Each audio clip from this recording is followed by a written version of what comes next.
everyone, I hope you're doing well.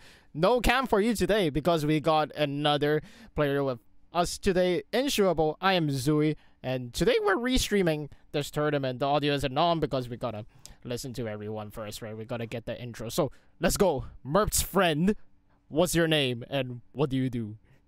Hey, how's it going? It's Shuaboo, just a vanilla Grand Blue quote unquote top player. Play a bit of Rising, trying to break into commentary a little bit, trying to find unique and creative things to do with talking on stream, things like that. Starting with this or other stuff like this, also known as Merp's friend, just here to it's Merp's friend, Siegfried player, here to join in, provide some insight and hang out and watch this 13 versus 13. Yeah, that's great. And you've been super chill with me. Honestly, it's really fun talking to you. And honestly, your presence was kind of what do you call that? It's like a pleasant one. And then like one day you're like, oh, I want to get into commentary. I'm like, oh my god, Shuaboo messaged me. No way. Jokes aside, it's really fun to talk to you, especially when it started from Siegfried stuff, and it just like went to general fighting game stuff, right? Because this genre is fun, honestly.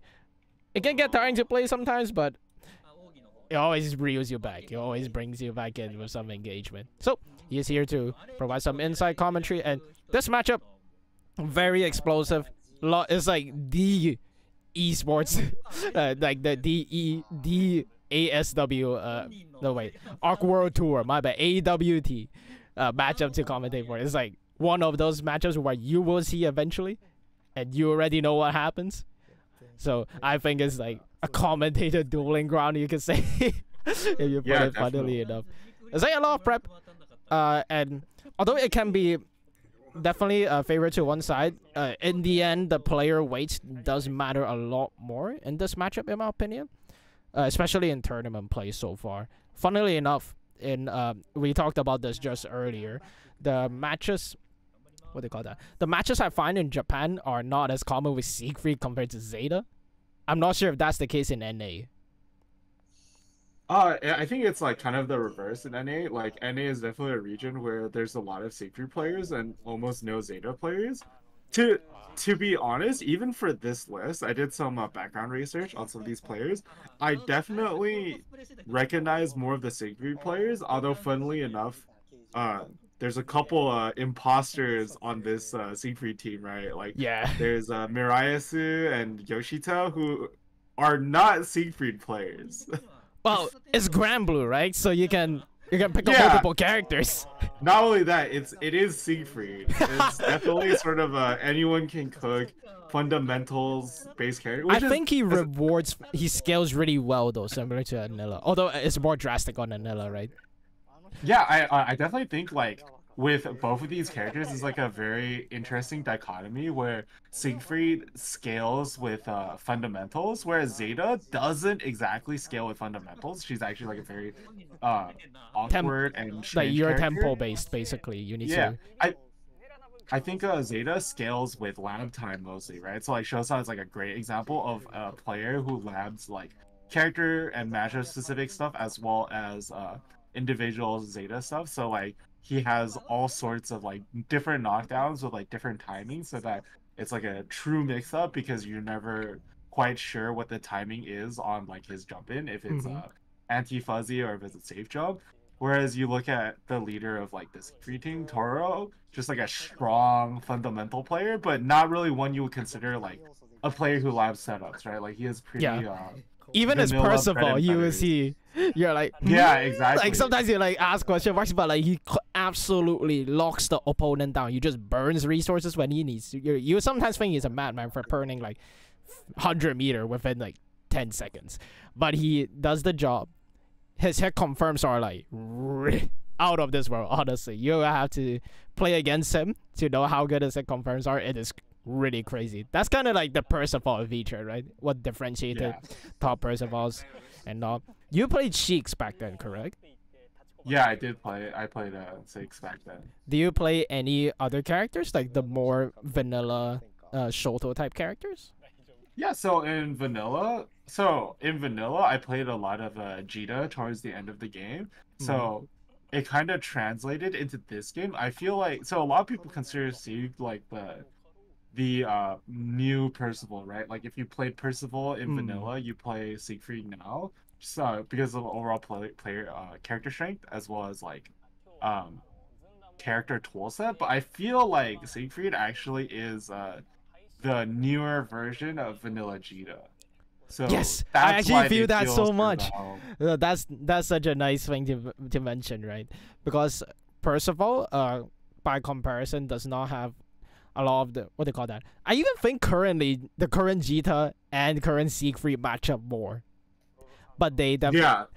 but Yeah, I they agree. definitely carry like similar routes. I think that's intentional because you think about the pathway, right? The Dragon Knights, except Lancelot. Lancelot, you can go play your own game. You got if you want to learn Percival, my recommended route is to learn Siegfried first. Make sure you get your dash out, far out confirmed first, or like your far out counter hit. Then you play Vayne for even harder confirms, and then you go to Percival. That's why I said to a friend who was playing Vayne. I'm like, if you want to play Vayne or Percival, you start with Siegfried. You learn those routes. Those counter hit confirms are quite similar between each other, and then you eventually go to Percival. What do you think about that? I don't know if I would say that Vayne and Percival even are that similar to Siegfried. I think what I was saying earlier about like using and what you're saying about like using a character as training wheels. I think if you want to play Zeta right now, I definitely think Siegfried is the Easier choice. level 1 version of Zeta, right? Mm. And it's kind of funny because it goes from vanilla Zeta and then current Siegfried and then current Zeta as the Difficult, scaling the of spectrum, difficulty. right? Yeah, but also I think it's an evolution of like a certain style of character, right? There's a lot of like Percival plays from outside the range, but he's a bit slower and it's a little bit different. But Zeta, old Zeta, and I guess current Zeta as well, and old Zeta especially, and current Siegfried are very much about like playing outside of a very specific range. So like it's like old Zeta, it's outside of her far medium range. Current Siegfried, Yeah, it's the like tap, right? his Basically. 2M range. Yeah. Because it's right back then. One thing I found really jarring with old to new Zeta, right? Because I will also play Zeta, was that in this game I did like the usual really tipper farm tap, and then they dashed out in. I'm like, oh, what is happening? I didn't even know what was happening. I didn't recognize because you're minus, right? They are basically in dash out range and they have to engage. So the new Seek basically puts you one step further with the 2M and basically acts like the Ojita. They can barely not reach you, or they have to take a bigger turn to reach you. But we're gonna start first right now with the funny username we mentioned earlier. I'm gonna raise the audio a bit. Yeah, turn left 3 times and then take a right. I don't know how else to say it. It's like It's like, I don't know if they have a short form, but really active match so far. Both players are just running into each other, and Zeta getting small hits in, not a lot of chip, and oh wow, that's a huge hit right away. I was 1 billion thinking, damage. yeah, and that meter, that use of the Vayne Dragon, I can see the idea, but that just hurt his resources so much. And okay, he's just letting him Oh, do the auto combo mix up. Oh my! All right, this guy's a funny nice. guy. Saves up on the nice. resources, carries to the corner with ultimate, and nice, great choice to bait it out, but he fuzzy mashes and misses out on the damage. The Zeta is not wrapping this up. This is very strange. It is out of BP. Oh, just supers. And gets them out. Yeah. Oh man, already off to a banger start. That'll be if you need to adjust any audio for people in the chat. As you can see here, Siegs and Zetas come in many different tastes. And this is Turn left 3 times, take a right guy is crazy. I In a know. fun Oh way. my god. Oh, nice goal. Yeah. So roll works against basically all the follows, but naturally, if you roll against nothing, you get full punished. So take hedge your risks basically. Nice use of the knockdown. Not sure why he was ticking there, but I guess he just got spooked. It happens to the best of It us. could have been a mess up super input. Ooh, right there. Oh, interesting. Using the guard. Based off the way this Zeta is playing. Oh, That's one of the tools that Zeta has, right? Against the really strong 2M is she can high profile it with the air spear and then do a billion damage. Yeah, but he's dead right here with the close cell link into the super. You don't even have to do that, but he's basically dead. Just what a super. Okay, well, it still kills, but that was the wrong super, right? Oh, come on! You leave the SSB for the finish.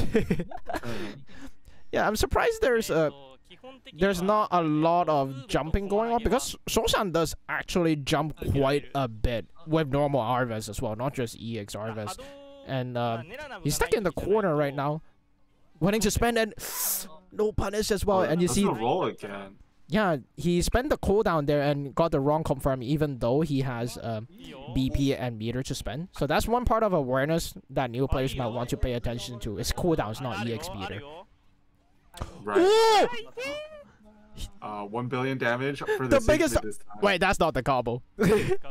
I think that's fine. You that's okay. That is serviceable. So next hit will kill because you save your record cooldown. That's true. And you use up all the hits of the combo limit, so it's not super bad. You keep all of your cooldowns, so you can do that for pressure. Can't really challenge. He has meter as well. Nice crazy. Deep dash 2L. I like that. I like that. Yeah. It's very scary for Zeta to press at that range, so if you're aware of that situation, you can kind of cheat your turnout, right, and run in really deep. Because, like, the only thing Zeta can really press at that range is 2M, but it's really, really slow, so it's very, very scary. Yeah, so the default option there, I think, will be 4L instead, a lot of the time. Yeah, yeah. Oh, you want... Okay, they wish they could hear more gameplay audio. That is fine. You'll hear the Japanese chat a bit, so I'm not sure if you can hear that, honestly. I'll put it at this for now, so tell me if you want any changes. Honestly, it might be worth it for the viewers as well to pull up the stream on their own, just because there are 2 streams. So one is on Toro's YouTube channel, and the other one's on Shosan's, and it'll have their emotions, you know. Yeah, which will be, I think that's actually probably one of the most fun parts. I'm gonna turn on my audio so I can listen to some of the chatter. I'm gonna tune into the Siegfried side, see what they're saying right now. They're definitely nervous. Yeah, they can feel the nerves. But next one is Yanako. Yeah, Yanako. That's a cool Zeta color. I know. The stick maybe not. I'm not sure. So yeah, I don't like the stick. You know. And quite a different take. And finally, we see that dash out messes up the combo, but dash out shown is really nice to see because Zeta. One strength I think that Zeta has is her ability to dictate when she plays and how the game plays, right, compared to Sieg. Although Sieg has great control of neutral, in the end his walk speed is still slow compared to other standard characters. Yeah. So it's a really valuable thing, right? For example, in this fairy matchup, actually, it does matter a lot for Sieg to have slow movement speed. And the Infinite Wonders! 1 billion damage. Yeah, that's such a strong tool because at that range, not from cancels, you can do it reactively. So Siegfried can't just throw the EX Fireball. Forces him to play neutral, right?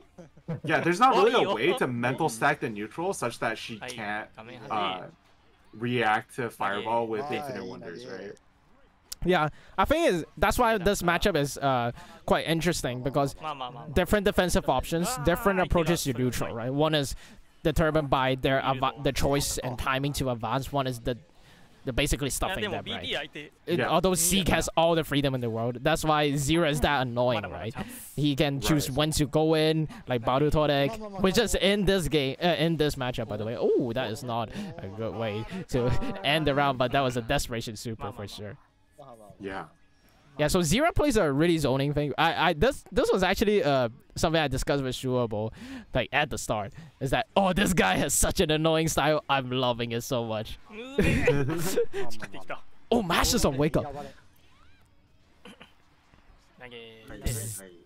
The corner carry from Zeta is so good, but the ironic thing is that Siegfried can take you right back to the corner, right? Because he has the ultimate. Record, which you can even go into from a cancel. It's a little bit expensive, but it's worth it. That positioning. Yeah, I think it's like a range based thing, right? This is gonna do a lot of damage, but Gunfight, who is in this exhibition, I think exhibits that very, very well. He has very good decision making on what combo and what route to use at what time to maximize your resources and the carry. Oh, yeah, that's really nice. But one tap from Sieg is all you need. You see that earlier, the Zeta got a lot of damage from the ultimates, but obviously, if you're near the corner, Sieg has just so much access to damage reliably. And one thing, and she spent 1 BP for the combo too, so she dies for that. Yeah. One thing when people say Siegfried has a lot of damage, obviously he has a lot of potential damage, but I always make it a point to say that Siegfried's value is more than just that because people tend to hyperfixate on it, in my opinion.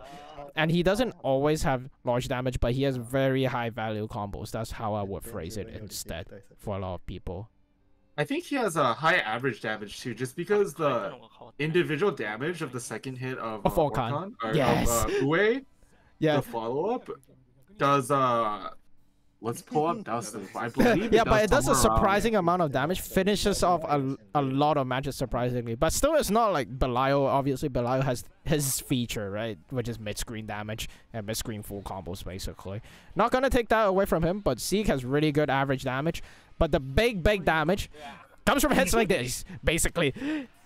Super value uses the BP here, I assume Dragon, and there is 40% gone and into the corner. Nice counter poke by the Zeta using her bigger buttons. Reminder, both characters don't have fast buttons. They both don't have 7-frame mediums. And again, what Shuaboo said about the dash out range over there, no punish though.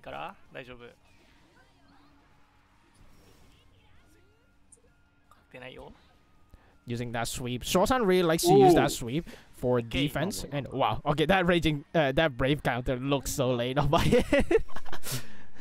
It is a very important tool for this matchup because it is Zeta's only 6-frame, and it can hit Siegfried out of a lot of pressure situations, and it's her only real way to challenge a lot of those situations. Yeah, but that's a lot of meter gone, no BP left, and one throw will do. Siegfried is just so scary when you block him. It's not just it's not really the mix-up per se, especially strike throw. It's more like how long is he gonna maintain his pressure. Yeah. So interesting right there. I think the Siegfried could have punished the air ultimate spear. I believe 2M might have reached, and if not, I think LDP definitely would have reached. It looked like it was still minus. Oh, it's an interesting nice choice to Infinite Wonders right there, but cancels the Rekka so he doesn't get hit. Yeah, it's not exactly a fast move as well, so it's quite brave of the Zeta to use it. I like the attempt to use the Chuel, but obviously sometimes throw whiff reacts with throw whiff plus free as from Uni. In America we call that the Grand Blue handshake. Oh, is that what it is? Yeah, when you whiff throw in front of someone and then they whiff throw, we call that the Grand Blue handshake. So that's that was punishable. That was definitely punishable. Super close, but oh, he's getting chipped out so much. No anti-air happening for the Zeta. He doesn't dodge that either. He definitely has a comeback chance because of this now, though. He jumps too much and he gets random spear. I think he tried to backdash there. He got hit out of backdash, but he would have died to blocking it, so he needed to do something. Yeah. The Siegfried is hanging on really well, though. I'm not gonna lie. Yeah. Oh, Siegfried is missing a lot of conversions into damage or like punish opportunities, which is kind of unfortunate. But nice. That's okay. I like that decision. He also chooses to keep his EX Orkan and tries to mix it up, but Zeta trying to control a lot of the tempo. And you see, that's the issue with a lot of new players as well. If they special cancel too much, you're prone to BC counters, which is really dangerous in this game. Right. Clash. So, something I've always felt this about Zeta players is that it's a character that very much you gotta play a little bit wild, and these Zeta players are exhibiting it, right? Like it's so scary, right? Even though they're like not master players, they're super scary. But here's the role. Yeah, so that right there is what I'm talking about, right? Like so the role as an option, generally when you watch a lot of like Japanese high-level play, how they deal with Orkan is they'll do either nothing or they'll do a 6-frame punish. So that's the RPS against doing a 6 frame beats every single option, and then doing nothing will allow you to beat the parry and also allow you to react to the command grab. They But take you delay can- turns as well, so it beats that parry and Yeah, and the grab, exactly. yeah. But you can RPS with the Rekka, so this is like a sort of, if you know exactly what they're gonna do, you can get a large punish. So it's kind of a philosophy of like high risk, high reward, and I think Zeta players tend to lean into high risk, high reward, right? Like Shosan, obviously the strongest Zeta player. I think a lot of Zeta players will model their play off of him. So he is very much a heart-based, spontaneous player, very explosive. a high risk, high reward player. So you can see this in these like You see it in his newer Abare later. Zetas. Yeah, His choice. but you see it in the his Zetas choice that is, learn from him. Yeah, his choice is 2U. He has a really high percentage where he uses 2U as an Abare. Which Well, is, it's a 6 frame and it's 2 hits, so it's hit confirmable. So Yes. it's quite strong. it did get him counter hit a lot against rookies when we showcased it, but it does show the intent, right? That what he wants to Right. catch. The thought process. It's not just like, oh, you just got hit there. He's mashing a button here. It's like, it's more of the, when you watch these matches, it's important to know the value and the intents, right? That's instead of just like, oh, they beat this, they beat that. Makes matches much more interesting, and you actually learn a lot, even if you're learning from the losing side, which is really nice. Yeah. So Oh, up next, Toro. we- Oh, no, my bad. No, I saw the he's, ball. seconding. It's Sagi no Hito and Rebu on Zeta. So Yes. fun fact about Sagi no Hito, according to my fun fact dictionary, is that she is as you can see by her profile card, she's a longtime Siegfried fan here because of Siegfried. Many such cases, you know. Yes. It's Grand Blue, baby. Yeah, many Siegfried fans from the Gacha game or what else who are here to play Siegfried, and we'll see that right now. Nice. That's the most standard round start we have seen so far among all the Siegfried players. Does the guard switch, and obviously you can fuzzy out of that. But obviously depends on what you do. Siegfried does have an air stall, although it's not kind of UL level or UL level sort of integral, right? So that throw right there, actually, you can't fuzzy mash it. If you fuzzy mash it, the throw will actually. Oh, you counter mean your which fuzzy one? mash. The first one or the second Yeah, one? the empty jump throw. Yeah, so yeah. what you have to do instead is you have to delay your mash more, and then you'll get a mash to tech against throw. Or alternatively, you have to full on mash, which would lose to obviously a safe jump, right? If you do a late normal as you come down, so it becomes kind of an RPS off of certain knockdowns where you do that empty jump throw. うわすげえあの総裁初めて見たわあるですね R で総裁するのかそれ Oh, nice use of the beam properties of the projectile. Quite important. Not a lot of Zetas show this so far until this one, which is nice. But look at this. She is just going ham, and I like the M usage. This is, I think, the first time we've seen M Fireball. Is super important, but she is quite twitchy on defense. No conversions, though. That is a huge loss. That's unfortunate.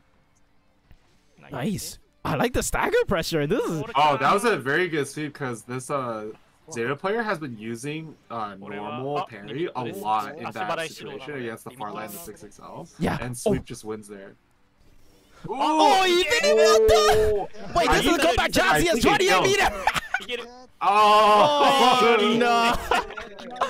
He died from 70. She died from 70%. Well, Siegfried's projectile is not exactly the same as everyone else's. It's a negative on block, if I'm not wrong. That's a crumple, no confirm. And Zeta's one, obviously, more like a typical projectile, but it is a laser. So it will blow through. Sieg's value is on the strike part as well, though. Yeah. So if the fireball, if the strike does not connect, it's still possible. これはいくのか This is one throw to kill. レギュラー Yep. あと投げ一発 2-0. Yeah. Nice. The 2L frame kill into the empty jump. 素晴らしい 2L. What a that's an unhinged match. But yeah, as That's you were crazy. saying, I feel like the Sieg player was ahead both rounds and then Yes. lost. Exploded, by the way. Yeah. That's what happens when you use your bravery points like that, right? Like you spend a lot of them to And force your meter as advantage. well. Yeah, but it's very scary against Zeta. Like you want to use it to take your turn, or you want to use it to like, to get them off of you, cancel a mix-up. But then that makes her explosive, random damage randomly kill you. Yeah, random. I would like to say again to this about this. Random is not bad. Oh yeah. In a fight, like people associate random with like scrubbiness and like this guy's random, but you have to be to force mistakes, and that's how you change tempo, right? The Zeta is being random. I mean that it's like it'll randomly happen where you take. Yeah, because it's just like button placement basically. You can think about it that way. Which is super scary. Against Zeta, you always have to be on point. And that fireball decision, the tension point, just kind of cracked. And all the damage just came flooding in. Though it was kind of scary because the Zeta did drop certain sequences. It was a nice try though, if you ask me, because there's a lot of control. The Zeta didn't get to fly much, if you really think about it in that match. I think this is just a matchup where it's hard for Zeta to play in the air, right? I mean, it's also hard for her to play on the ground, but she definitely wants to play at that mid-range and use the funny properties of her moves to navigate around Siegfried, right? Like, she wants to go over the 2M with the air spear, and she wants to use the light parry to be like 6-6L, 2M, 4L. Yep, for sure. Is it okay if you raise your volume a little? Okay. Yeah, sure. Okay, great. So next one we have Amaya. Yeah. So she is also a Siegfried simp.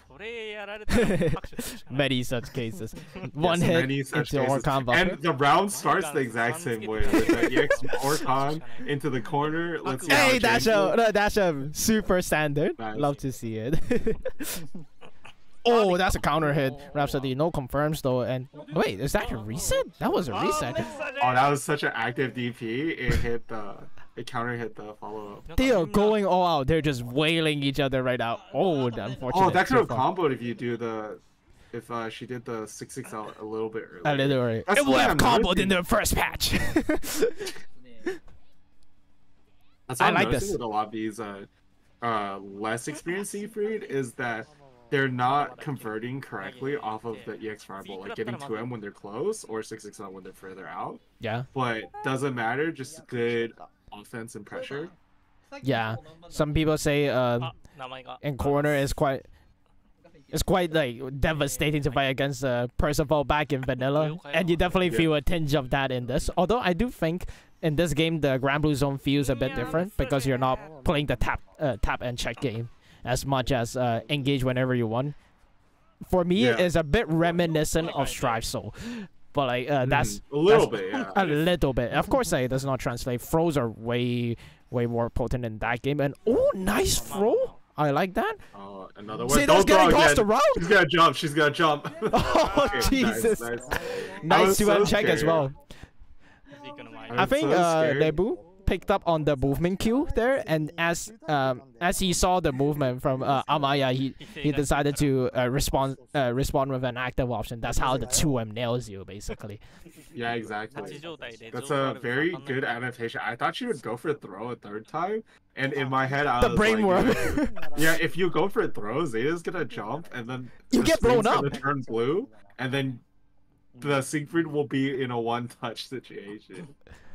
It's kind of why I think I think the La Diva Zeta matchup is super hard to play, especially when you have all those points for parry, and parry obviously you have to consider. It's okay to take reversals in this game, I would say, compared to other games, right? Especially in Grand Blue, I think it's relatively okay to take reversals. But for Zeta's case, you have to consider the possibility of the flip into the RVS as well, so it's quite scary for La Diva to deal with, and obviously fuzzy jump RVS is also a thing, and you can't anti-air that with La Diva, so it's quite hard.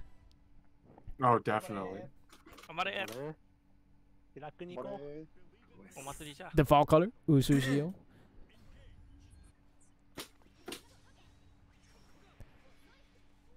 Oh, nice, that was switching up the tempo. punishable right down. Punishable, yeah. 投げて Bzz. いいよどんどん投げていこうどんどん投げて A lot of auto combo pressure we see from these players.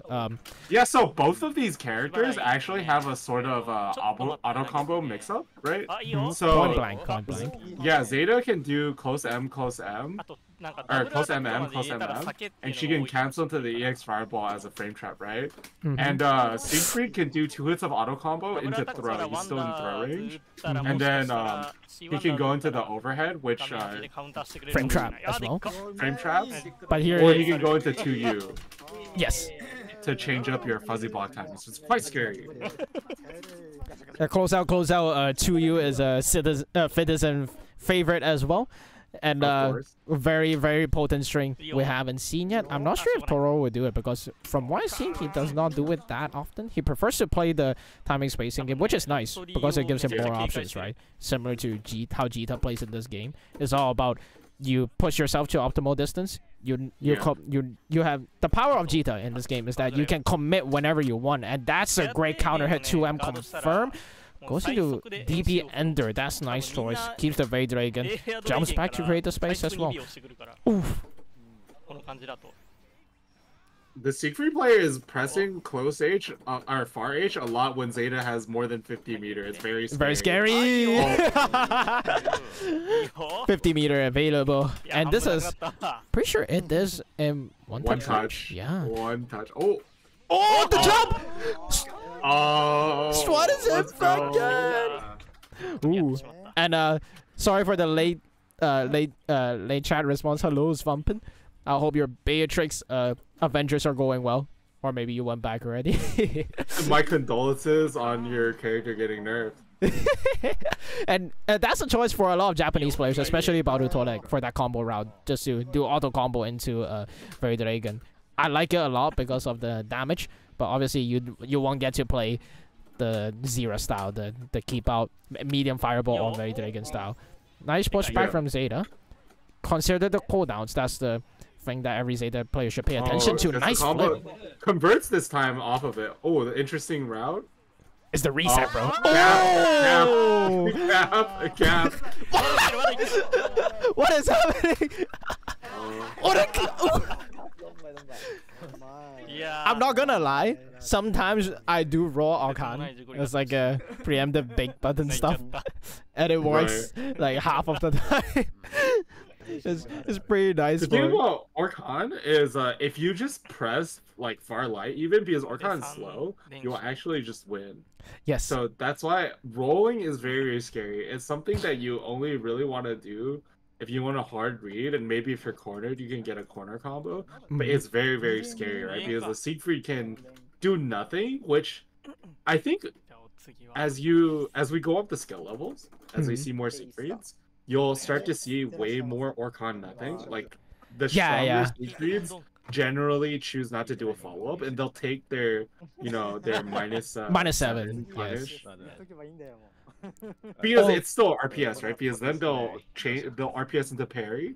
The RPS on doing Orcon like quote unquote mix up is pretty not in Siegfried's favor. It's not. So you don't really want to actually do the follow. All the punishes are 7 frame or above, so the starters are quite good. And you know the thing about I learned this the hard way against Nier.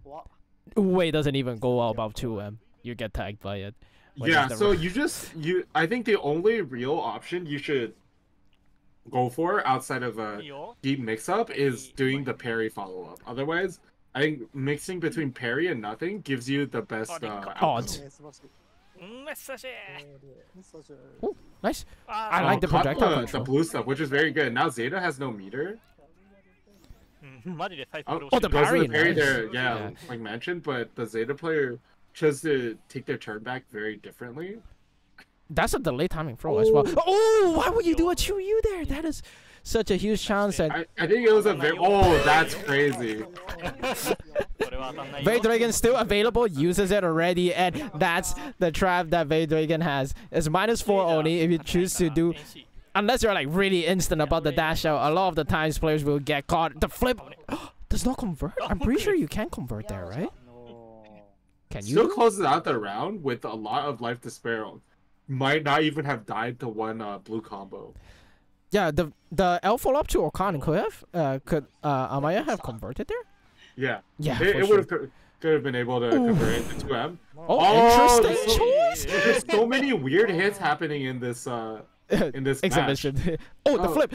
No conversion again, and so many jumps No happening. punish. Oh, finally nice. gets a punish. Minus Good 4. punish. The flip to the other side! But the wrong combo. Even Arvis was available, and okay, both players are just flailing. Huge counter hit, no confirm. Oh, they're willing. Oh no! Dead. Oh, one hit. That's the surprising damage of Wu. Oh no, you're in chip range. It was actually very, very scary. Oh, nice. I don't know if that was a reaction. I think it was a looked like Twitch a guess. reaction. For sure. I think it was a guess. Guess or a Twitch? No, I think it was a guess. It was too fast Instant, even right? for a Twitch, I feel. Yeah.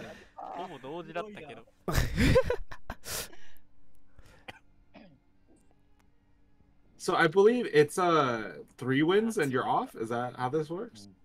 Yeah, I'm pretty sure it is. So Amaya is off, and now they send up their new their next player.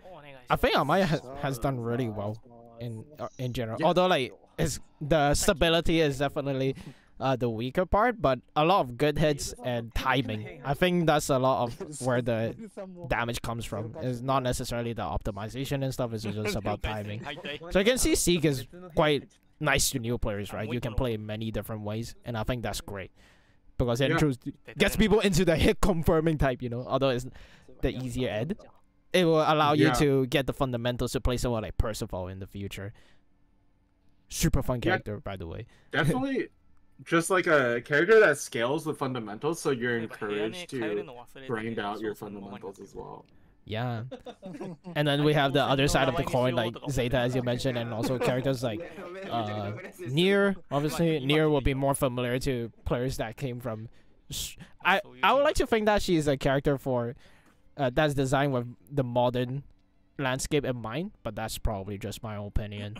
I think she bears a lot of resemblances after the post Dragon Ball, post Strive period character designs, if you ask me.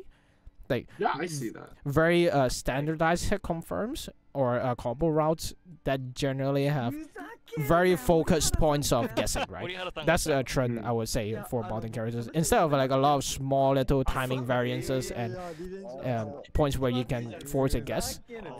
For example, like characters like Chip, I feel like Nier's guessing points are quite defined. So like that's a lot of modern characters, in my opinion. Yeah, just kind of like, sort of like, not exactly, but sort of like a can mix up kind of thing, right? Like, where the situation. I first heard that term in Tekken. And of course, this color was eventually gonna come out, like this setup.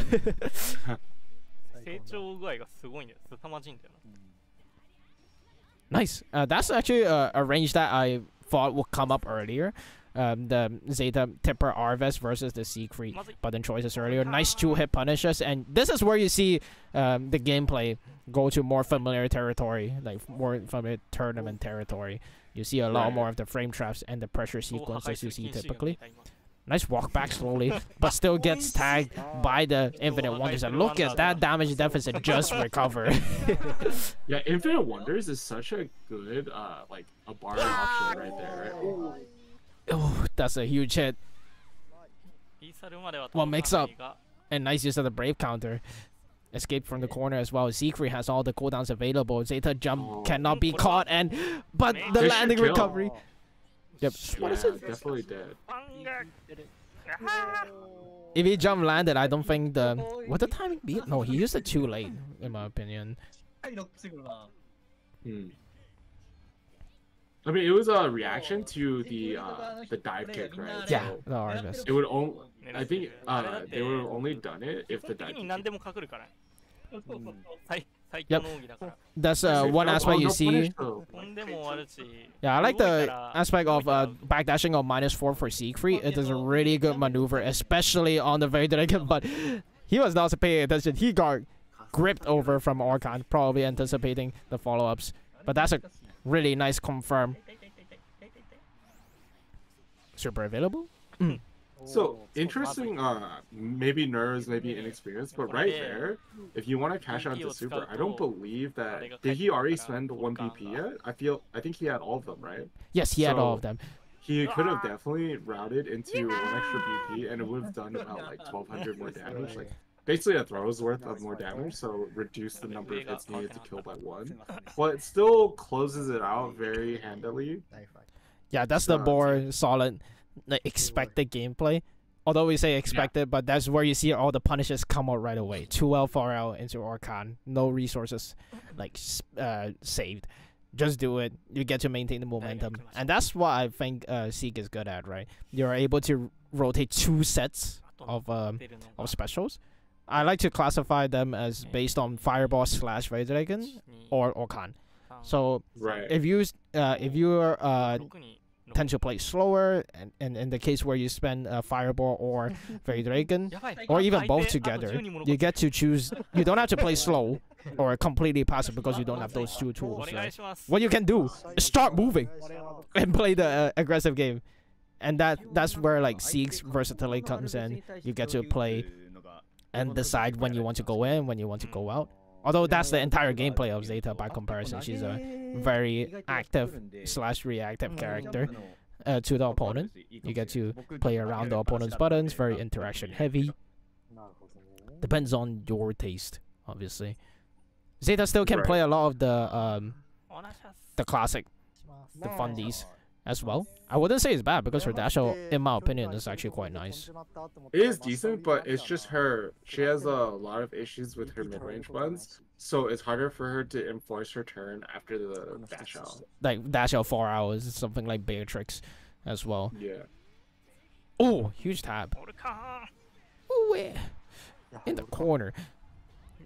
Scary range to deal with, and it doesn't quite get the spot dodge timing right. Reversal throw, my favorite. Very Some strong. of these 6SLs are very scary for him to be pressing because there's the misses the combo. Ooh. So sad. Yeah, you're saying there's a bit scary to press. Yeah, because of the threat of Zeta L parry, right? Yes. And the damage potential from it. And it does it will hit the dash out, so it's very scary to try to do it. He's too scared to spot dodge now because he messed up the timing earlier. But I definitely think it's still worth it to try. Oh, nice! I like that commitment. Was pressing something. Nice block. Oh, doesn't get the punish again. This is very scary. Now you're in a huge. He only has a parry and Infinite Wonder currently, though. He is about to come back, so he has to take his chance. Cool down for 1 more second. He's staying still. He's a ultimate fireball. Yeah, ultimate fireball. Or actually, no, he got a ultimate Orkan somehow. Yeah, I think it might have been a super attempt too. Oh yeah, that's true. And nice, Vajraken advances just right enough, just the right amount, and takes the round. Luckily, no accidents so far. No 2H, but does get a throw. Ooh. Again. That grab. Oh, unfortunate. No That's confirm. crazy. Oh, God, no! The way puts him in the wrong position. Still gets that throw. And look at that damage just coming in. And that's a confirm. No. Goes into Vajraken instead of Orkan on accident. Even if it was... Oh, yeah, that's Raging Strike combo. The Rising combo. Yeah. Boing. Don't even need the follow-up. Solid gameplay. Really liking what I'm seeing from Orihara here. Just like the routing maybe could use work, but mostly the decision making is pretty good. I think it might be scary to press XXL in a lot of these situations, but did notice that the Zeta player, the Maskless Man, was not really representing that light parry against 6XL pressure, so he just did whatever he wanted. So I think Zeta really has to represent some of these options like light parry against 6XL pressure, because it's her main way to get out, and it's also the main way to discourage it because she gets a full combo off of it. Yeah, the reward, especially with meter on hand. We saw it once only though. It's very important to represent it so that the Siegfried doesn't just keep keep tapping you 4L, and then 4L Sieg by comparison can do stuff even from really long range. We're So starting. the next Zeta up is Zephyr R, Mm-hmm. and I don't know very much about this player, but I've not seen him. I've not another fought him in Masters as well, but level, standard Zeta jumping round start and the L parry, really nice using the L follow up as well, and a lot of the fireballs. And interesting, he stacks up with the homie stock right away, and the I dodge think as that well. might have been a misinput. It Yeah. seemed, I feel Look like it was like- a very strange moment to stock up. Oh, nice huge head over there. Ooh, eh. Just enough. 2 hits into super. Oh, I definitely don't know. I don't think you want to spend the BP right there and not have 3 BP by the time the combo is over. yeah. Like, Like problem is that Because- right now will lead to 1 BP situation though. Yeah. He's dead. Oof. Yeah. Maybe he a spent that- misimp or something. I think you definitely spent super right there because it. He ended gets it you in closer Fade to Dragon checkmate. though, so that's not a misinput for sure. But it did Oh yeah, cost definitely him. not a misimp, but like a hesitation. Oh on the yeah, routing. like, yeah, that's true. So that hesitation cost him the round, and that's why it echoes what you said earlier about the BP management in this matchup. Because Zeta being super explosive, first counter hit anti-air we have seen from the Zeta bunch, corner carry, and Sieg trying to defend for himself. Zeta players being super aggressive as always. Man, when they go in, they jump out, and the position is reversed. But still, huge life lead for Zephyr. Yeah, and one more throw will kill. Oh, I think he did throw here. Oh wait, no, Nope. he did not. Doesn't quite get the punish. though. Just But raging strike. Zephyr are at a pretty good point. Oh. Oh, that was so scary. Oh, I think that stock there was definitely another misimp because it put him at chip range, and then just jumps up, gets the air spear. Even if you that jump is like you can't DP there, and the 2Hing is hard because they do the instant down spear. Yeah. So it's, The timing it's isn't very right for it. very fast. So no matter what, that chip damage was probably gonna come or it was gonna hit. So now Orihara is off, but Orihara did take out 2 players. 2 players, yeah. So pretty efficient stock usage. Stock usage. Gotta burn the players and like you eject them, like a shell, and then come back in later. You reload So the I players. believe in. Siegfried team is down 3 players, and the Zeta or 3 stars, and Zeta team is down 5. Yes. So right now So Zeta Siegfried players off hope by 2, but not that much. not that much, but chance. This is how team tournaments work, right? Like once the player starts to take back their turn, it can roll quite nicely. Because especially in the first 2-1 scenario, it can just add up, and suddenly like you have 2 players gone off the board. I wonder Yeah, who 'cause- is next for the. Let's see, it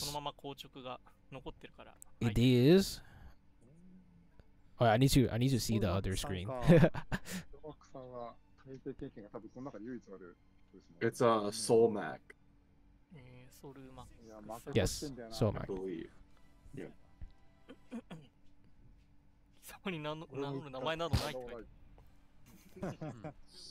Carrot this time. Oh Jesus, this color coordination. They Oh, gotta that is, stand out. That's vile. Not satisfied. Not very good. For That's my- vile. So if nice. you look at Soul, This if you look at Soul Mac, ooh, too early on the punish after the roll, delay parry. Oh, If you look at Soul Mac's Twitter, I believe they have like a favorite Gundam or something, which kind of looks like this color. So I think that's what this is supposed to be. oh, I'm supposed to be the Gundam expert here. God damn, I need to check his Twitter. Oh, counter hit, but dodges. Doesn't get the combo. That would just kill even if Yeah, you stayed, that was a charge very Dragon combo. Yeah. Those are hard. That's something only Fitizen does very consistently. But you could just do close H. Yeah, it still does a lot of damage.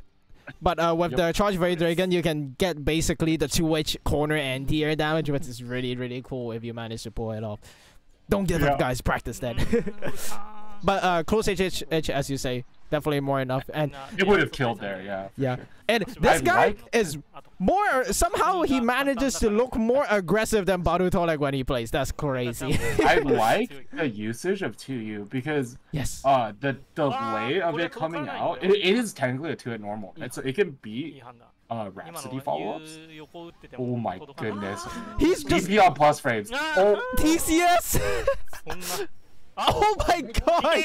I think he's dead. Yeah, Raging Strike twice more, not even twice. Like this is basically like the risk you get for playing super aggressive, right? Like if you play aggressive, if you want to open them up, that's my saying. You have to be willing to be opened up as well, and I think it's really true for this game.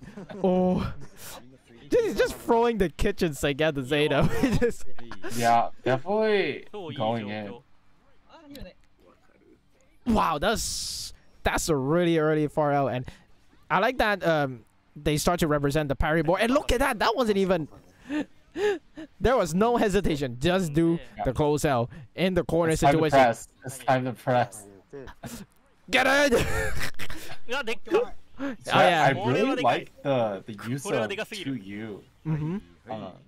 So like it is 2 hits, so it can beat parry in a lot of situations, and it'll just straight up flat out beat the light and medium parry, or light parry. Yes. Oh, just loses. A lot of players struggling to deal with the different variable fireball timings here, so that's something that you have to practice. But you can double spot dodge to cover both. So similar to Vasaraga follow-ups, basically. The charge little. Like same theory, like you can avoid the charge. Little bit different. I think Vasaraga can definitely snipe your spot dodge. Oh yeah. Against Zeta, there's only 2 timings. So if you spot dodge at the timing that catches the first one, so you delay your spot dodge very slightly, which naturally occurs based off of the natural human reaction time, and then you spot dodge again, you'll cover the second one. Yeah. So as what I'm relating to earlier is basically early days when people try to deal with the charge heavy. I'm pretty sure the guard crush. So people are like, oh, I'm getting hit. Oh yeah, that one you can cover both options. I usually just wait and do a delay spot dodge though. Because you can punish it. They do it early, it's minus. Oh, and they're actually sending up gunfight pretty early, but this is like. Personally, I'm a huge fan of Gunfight. How would you say his playstyle is? I think, so mentioning it earlier, I think he's just very good, like fundamental, correct, good decision making. But I really like his combo routing and his decision making. I feel like very often a huge fan of what he chooses to route into. Yeah, but here we're starting to see the El Reclamor get shimmied over there. No dash momentum involved, and that is in kill range. I'm pretty sure. Yeah, and I like that he is earlier in the round you can see that he has quite the emphasis on sniping movement as well. So maybe it ties into the fundamental space you talked earlier. There's a lot of dash outs based on movement, and here you can see timings based on the fireball, and messes up a bit. Early on the throw there, yeah. Wow, okay. Very scary. That's definitely a misinput for sure. I think you wanted fireball over there. Probably. A nice, quite active pressure from the Zeta, and look at that, very Dragon against Zeta's fireball, which is really nice. Getting that damage cashed in even on block, it would be quite a decent situation for the Sieg. And look at that, the dash out distance is just right at the tip, so it's really hard to challenge, especially after the far out push back into the 2-1. Not a lot of characters have buttons that can contest that. And nice reaction. Running super very good against the fireball. Nice! The re-dash 2L. I like that from. I believe he's dead. Yeah, Raging Strike. So we didn't get to see some of the stuff I was talking about, like the combo routing, but he does still have another life, so we might see him come back again. First one is hard. Yeah, I have a fun anecdote about Gunfight. So when I was in Japan, I played a bunch with Gunfight, and he did something where he has a lot of like random knockdowns into manual timing 214U, which is only one active frame now. So it's like you can. I spent a lot of time practicing the original one, and that was hard already. After the patch, it's crazy. But he manually times mini 214Us that are in fact undodgeable. meaty. yeah, he gets the undodgeable one. Yeah. But those ones, I believe, since it's only one active frame, I think it's very, very hard, right? Like, but he has practiced it so much that he can pretty consistently get the one frame meaty, which is kind of crazy. And I asked him, oh, you know, is there a frame kill or something you can do to set up that just situation? manually. And he says I just practice it a lot. He's like, sometimes when I'm in a bracket, I'll try to do it a couple times in training mode. If I can't hit it, then I won't go for it. And if I can hit it, then I will go for it. That's a great mentality, actually. So he's very much what I was saying earlier about like Siegfried scaling with fundamentals. A lot of these players being, you know, Siegfried secondaries or just playing with fundamentals. Gunfight is definitely a player that sort of is a Siegfried labber, right? So he plays in a style where I would consider it player expression. Like he definitely has a very expressive Siegfried and tries to do things that capitalize on what makes Siegfried unique. Yes. Yeah, so right now Siegfried is a very like basic character in a lot of people's eyes, and no fault to that because his basic kit is just that strong. It allows that many ways to play. But even I would want to see, and we call it the TCS very affectionately because we got a lot of Monster Hunter players there. So it looks exactly the same as a certain Greatsword Charge Slash, basically. Every time we see that move pulled off correctly is absolutely crazy, but really, really hard. So we have Gorgon and who's this Zeta player? CON. Oh, that's illegal! Get him off! Not a tournament bracket. You can do whatever you want. Oh, okay. Gets popped up the Zeta, no conversions, and double dash M. Trying to catch a time. Look at that! He's not allowing it to move. He's doing all the buttons to harass. Backdash does not get the conversion. Tries to get the air to air as well. That was a JL. If you did JM there, it would actually have connected with the cross of hitbox. Reset too high. Not plus enough. Wrong button to block 2 hits of auto combo. It's time to DP. Good choice. What can they do? Auto combo medium, the low. That ain't scaring me. That 2M Orcon frame trap, very, very good. Oh, random dash H. Big pickup, the should kill. Compared to other dash H's, I think Shosan exhibits it quite nicely because at the tipper it's quite hard to punish her compared to the other dash H's which they like fling their whole body at you, right? Her one just stops at the tipper of the spear. You want to use it, yeah. Oh, it gets spooked by the jump. And another throw. The conditioning goes hard, and look at that JL. That was so late. Yeah, so you see right there, it's the empty jump throw situation, right? So you don't want to get empty jump thrown because you can't fuzzy mash it. So you go for wake up mash, and then that just loses to the late JL. So what they often do the guard hold as well. Will you like to share about that to any of the viewers as well? Yeah. So the guard hold in that situation, it actually doesn't do anything. It's mostly for visual noise and to help you like, time stuff. Ooh, gets a miss input Orcon. I think that had to have been a miss input. No reason. DP, let's go. Just send it. But yeah, for certain, kind of playing like a Zeta player. For certain characters, the guard hold does make an effect. So back then, yeah. So, back then, Ladiva safe jump, if you remember, like the Ladiva post throw situation. So what it does is it helps you. So actually, it does sort of do something for the empty jump throw. Is it'll delay your throw by one frame. One frame, yes. So you'll land, and then the guard button will make whatever you do come out one frame later. So it does help in that aspect. That is one thing that occurs.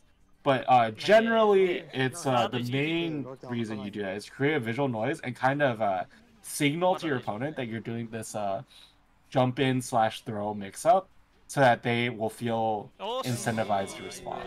But Gorgon getting knocked out by CLN. Solid play. A lot of I also think that currently the C players we have seen tend to be very aggressive, which is quite different from their leader, right? Because their leader plays really solid. Tororo, known for his presence. Tororo is pretty unique in that regard, though. I think it's kind of weirdly enough, it's uncommon to see a slow Siegfried. Really? Toro is the only one that. Oh, that's true. Yeah. Really. And Zero. Like on Zero's the this team, slowest one. I'm pretty right. sure. But like on this team, I think Toro is really. I haven't seen every player, of course, but so far He's and probably what the I odd know one out, is- right? That kind of. Yeah, he's the one that kind of plays the slow, like what I would call Jita-esque. Percival. Right? Or it's like, well, it's actually less Percival, more Jita style. I feel like the way that Toro. You mean plays it. OG style, right? Yeah. Yeah, Well, yeah, even I- current Jita sort of plays similarly as well, right? It's the 6-6 out outside of your range, do nothing, and then You get to can't choose do whenever, anything. right? Yeah, you can't do it. So here's our first imposter, Marias. This I mean, he plays a lot of characters, right? Yeah. But Siegfried, not exactly a character that he's known for, but good fundamentals will carry. Yeah, carry but- full for sure. And close heavy starter that hurts so much. Carries to the corner. Both players on 2 BP. We haven't seen a lot of BP interaction so far, but that's kind of the matchup, right? Because Zeta does not tend to be in those close ranges like La Diva, Grand, that kind of deal. They tend to interact at very tipper ranges, at very focal points, I would say. Oh my god, that's a Raging Strike buff, Brave Counter buffer, or a Raging Strike buffer in neutral. Tries to fuzzy match 2 out, but no conversion. That's gonna kill because of a counter hit confirmed, and Yeah, still manages to clean it up, but it was looking pretty scary. yeah, the Zeta's jump round start options are just so threatening. Just from movement itself, Zeta has so many options, but getting thrown 2 times in the corner, Zeta defensive Can you tell options. that Marias is a 6 player? yeah, from the frozen, right? that was very Marias to do -4 into DP and then into DP again. Yeah, you see, you thought my DP was on cooldown, but I have my ultimate skill. Oh, it tries to dodge, maybe preempting a BC. Uses one himself and tries to snatch the winning tempo here, looking for a light confirm, gets tagged by the low CON. Trying to grab some damage with the grab. Backs off. Maybe scared the DP, but gets caught with the movement 2M. Neutral jump 2M, very hard to deal with. Yeah, a lot of characters as well. So near as well, neutral jump into jump heavy or 2U sometimes can be really rough depending on the character. The handshake. Scramble handshake, there it is again. Okay. Opts for this route instead. So Orkan will come back just in time, and this is definitely enough meter with the Raging Strike into Super Swedish Invasion. Still, I believe still alive, but it's Still gonna be alive. a one-touch situation. Very, very scary. Scale to oblivion there. Oh, the chip damage. I like that idea. Has the fireball almost up. Orkan basically is up now. Brave counter forced out to prevent any disaster from happening. Look at that chip damage. 1 health is not 0 health yet. There is 1 pip left from, but you get it by the DP anyway. That was a very scary situation at DPN because at that range, It's enough for he the could have corner. done, well, he could have done run up spot dodge, and it actually would have spot dodged the DP at that range. And it was his only option, right? Because he's at chip. So I really expected CLN to do run up spot dodge there. It was his only way to win. So that DP right there from Marias, obviously it kills if he blocks it, but Yeah, it's the odds are so only good. It's the only way that CLN wins there, actually, is if Marias does DP and CLN baits it. So the decision making there is CLN definitely should have played to bait the DP there because it's the only way to win. And if he does successfully bait it, he does 100% win. It's sort of like a Evo Japan rookies versus Gamera moment, right? I think this is also part due to Mirai's choice to put everything on that focal point, right? Because he can definitely play slower there, but he chooses the DP, obviously. Sheik players, I don't know what's wrong with them. But new player here, let's see if they have downloaded him. So Sismi, quite aggressive still. A lot of buttons thrown. So Zeta is an interactions character, I would classify. So similar to like the Eno, Beatrix, that kind of thing. Very focused on interacting with their buttons. Good range to use that 2U over there. Arves and meter to go around. Although it's 1 BP off. Not the worst decision though, because he has all the momentum in the world right now. BB trade. Oh, nice! No conversion though.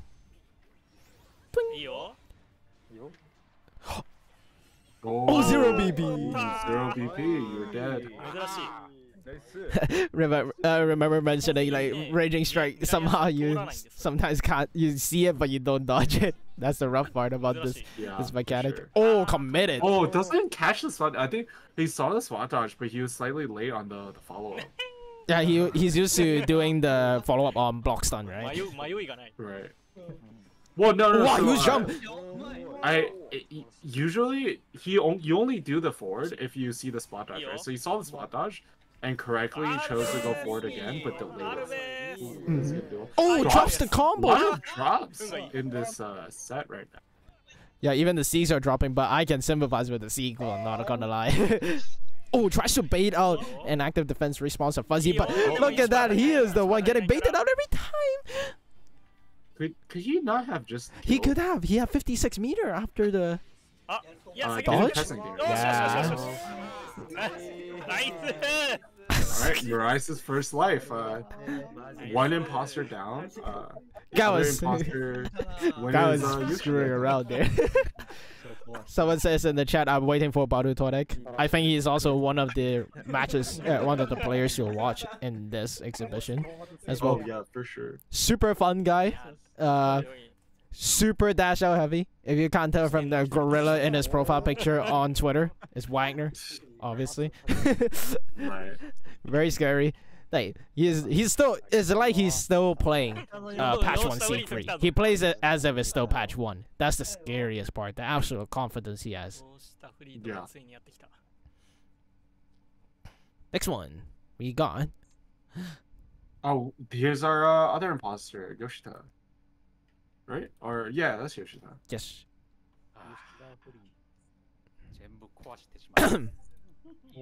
So Yoshida, primarily a CAG player.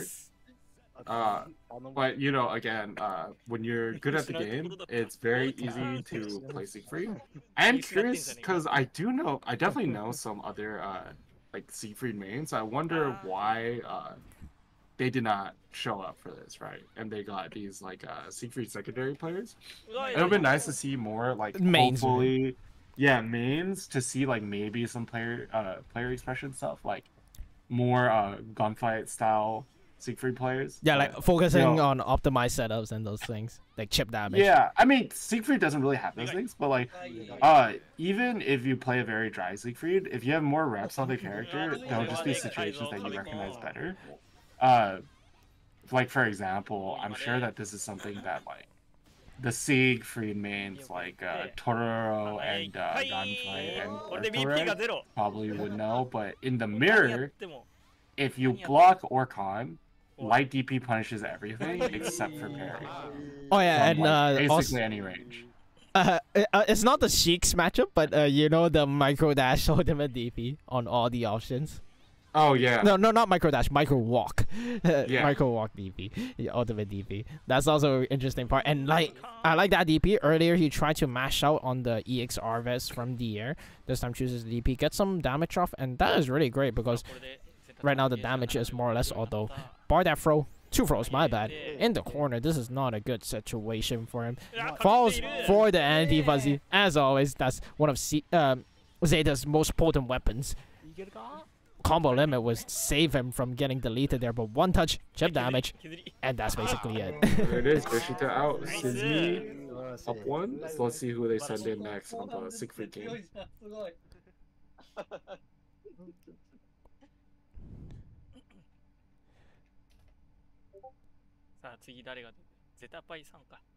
Yes, so they're putting Zeta Pai in. So we got, for the 2 stars we have Zeta Pai, Baru Torek, and Tororo. Oh mate, there's one more. There's also Otsunyan remaining. So quite fearsome players left. And then it's we got Shosan there. Shosan, Kaki Fry, and Sizni. And Sizni is about to get off too. So this one is for like, can you get rid of one of their players before you go down, that kind of thing. Yeah. Funny that Zeta Pai is playing Siegfried and not Zeta. Yes. It's like I forgot which player. God damn it! It's really funny that they don't have. There's some move name, but they do not play that character. Oh, that's always funny. Jump back, very threatening option for Zeta, but he's just moving around the stage, and obviously jumping like that. That's a very hard anti-air to do in that situation, but great. With practice, definitely doable. I encourage a lot of players, but just what is this DP hit rate? What is happening over TCS? Dodge successfully, not the right timing for a punish though. Or can't commit the roll. Oh man! On these Siegfried players is definitely not a good idea because, given what you know about Zeta players, every Zeta is gonna roll or con. Yeah, like the risk reward is just so good. One of these. Well, I don't actually agree. I think roll the risk reward is. Oh no, not the roll. There are other options because they can confirm into so many things. That's what I was thinking. Right. Well, just the expectation here is that every Zeta player is gonna roll. That's just how this works. And so you shouldn't do a follow up. You should just or a parry. You should just do nothing. And take. I mean, Zeta can't even punch it, right? It's -7. -7. So she doesn't have a 7 frame that she doesn't have a 6 frame that she has a 7 frame. And there you can see the signature sequence that is quite hard for Zeta to deal with sometimes, which is the dash out for L2M. She does not have the frames to deal with it, but funny situation there. What? Landing empty? Delay close out against the Raging Strike. That is a call out if I've ever seen one. Shosan usually just does EX Rhapsody to call it out. Oh, counter hit far heavy as well. Yep. Nice. Oh, taking one player down with him. I think doing Orcon follow-ups against these Zeta players is not it. It's not They're all gonna roll, and you just wait, and you're gonna. You get a full punish off then. It's like yes, you get close H. Oh, close H, my bad.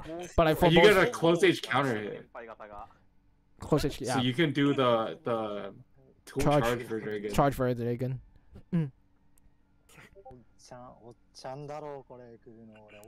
Ooh. Earlier it was we were saying they were the Sieg side was taking the lead, but look at that now. They just narrowed it down. So yeah, much. definitely, it's a lot closer now. On the first round of lives, it's always going to be a lot closer because of taking 3 lives takes out yours. Yeah, you can only go up by 2 at a time. So it's Osunyan up next. Yep. And then so Sisney took out 3 and is off now, and now it's a Cocky Frag. Yes. And then this will be the last 2-star before their anchor Shosan comes up. So if he survives here, it's actually so much value because they can bring in the menaces, Barutonic and Tororo. Although everyone's like, oh god, the offense is coming. You can smell it. So for the anchor, for their first life, it's still only 3, right? It's only infinite lives at the very end. Is that correct? Actually, I'm not sure if they're committing to the thing all the way because from what I see in the Discord, they kind of rearrange here and there. So I guess we'll just wash here for now. Standard round start from Siegfried. Orkan, no counter hit on that close L. Nice back off. Very standard strategy against Zeta because you can react to so many more options. And Zeta can't just blow you up needlessly when you have the life lead. Good use of the DB to keep Zeta in the corner, spending everything. And the 2U kick it in. Very nice. Yeah, I really like this Siegfried's like. Oh no, messed up the combo right there. Oh, that's this bad Siegfried position. The Siegfried is like very patient with their option timings, delaying them just the right amount. I'm very huge fan of that. So they're a lot more patient, so they're not having things get baited as easily. Like they're not getting like random BC. They're identifying the situation first before they BC and things like that. Yeah, I like that. Otsina also is very aware of the positioning. It might seem normal from the replays and such, but a lot of players just keep going in for offense, right? Because it's so easy to initiate offense in Rising compared to base game. So this is really nice. Look at this range Orkan on, so he is aware to keep him in the corner. And using DP is actually a really nice thing because it allows you you take the risk to do potentially more damage and keep in the corner. That's how you get that super and the life lead. So right there, he did close H, which is like -2, and then the Zeta tried to take their turn back with 2U, right? But 2U is very stubby on that first hit, so he recognized the situation, created the spacing trap so that the first set of 2U whiffs, and then 2Ms to whiff punish the 2U, which is very, very, very smart. That's the kind of like matchup familiarity, player expression thing that I've been looking for, right? So like I think Otsunyan definitely a Siegfried player who has experienced many of these Siegfried situations. And then Shosan coming up. Oh, the star player, the boss. Literally the Zeta player when you think about Zetas. He has one notable thing you could take away from him is how he controls offense. He is really good at jumping. I hope we can see it here. It is harder, but it is definitely an aspect you have to utilize in this matchup. After all, is what differentiates Zeta from of the other characters is the freedom of movement, how you choose to engage, and obviously the reward of counter options. Shosan also really good at using Rhapsody, so maybe we'll also see it in this matchup as well.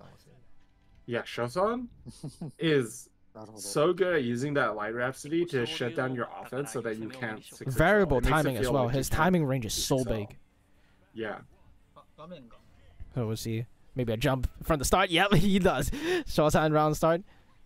Still gets tagged by that 2M. He tried to create a hesitation and really smart only does one RVS. Going for the grab as well. Oh, look at that. He fuzzy mashed there. Probably looking for a throw, but the distance, not correct. Invest for the early setup and the low. Looping those situations so smoothly. You can tell the difference between Shosan and the other Zetas. Restarted once again, and the EX Rhapsody. Here it is. This is why he's the GOAT. Yeah, this is why he's the GOAT. He forces you to take risks in order to come back. If not, you have no chance. I mean, his mix-up is just so potent that you feel like you actually have to BC do all these things. Yeah, and that's the bad DP I was mentioning earlier. Nice use of the 667. But look at that fuzzy jump into the Rhapsody, using those fireballs to keep him out. Look at that. He's willing to jump back, lose the screen space, knowing that he can get the space right away. Nice tag buffer to create that screen carry. And look at that patience, forcing the mental stack on the dodge. Look at that. He's spending so much focus just trying to engage. And when Shosan goes back in, he creates the opportunity. The damage is here. Prominence dive. Bye-bye. That was very good awareness on that rounding. That I didn't think he would be able to kill because he needed to build the meter for super. And he also was running out of hits. So that was very, very good combo awareness to be able to route into the Rhapsody L follow-up and then into raw super, basically. Yeah, that was the last hit of the combo limit. That's always the cool thing to watch, especially in a game like Granblue where combos are generally easy, is when a player hits a hard combo. It's cool. Definitely. And that's definitely a hard combo. It's executionally, like, you know, it's probably one of the harder combos for Granblue, right? Like, you have to hit that direction as well. And then you have to link super. So, quote-unquote, harder for Granblue. But the hard part is the awareness of your hit count and then what combo to do and then actually executing that combo. And these are all second decisions, right? I really like that.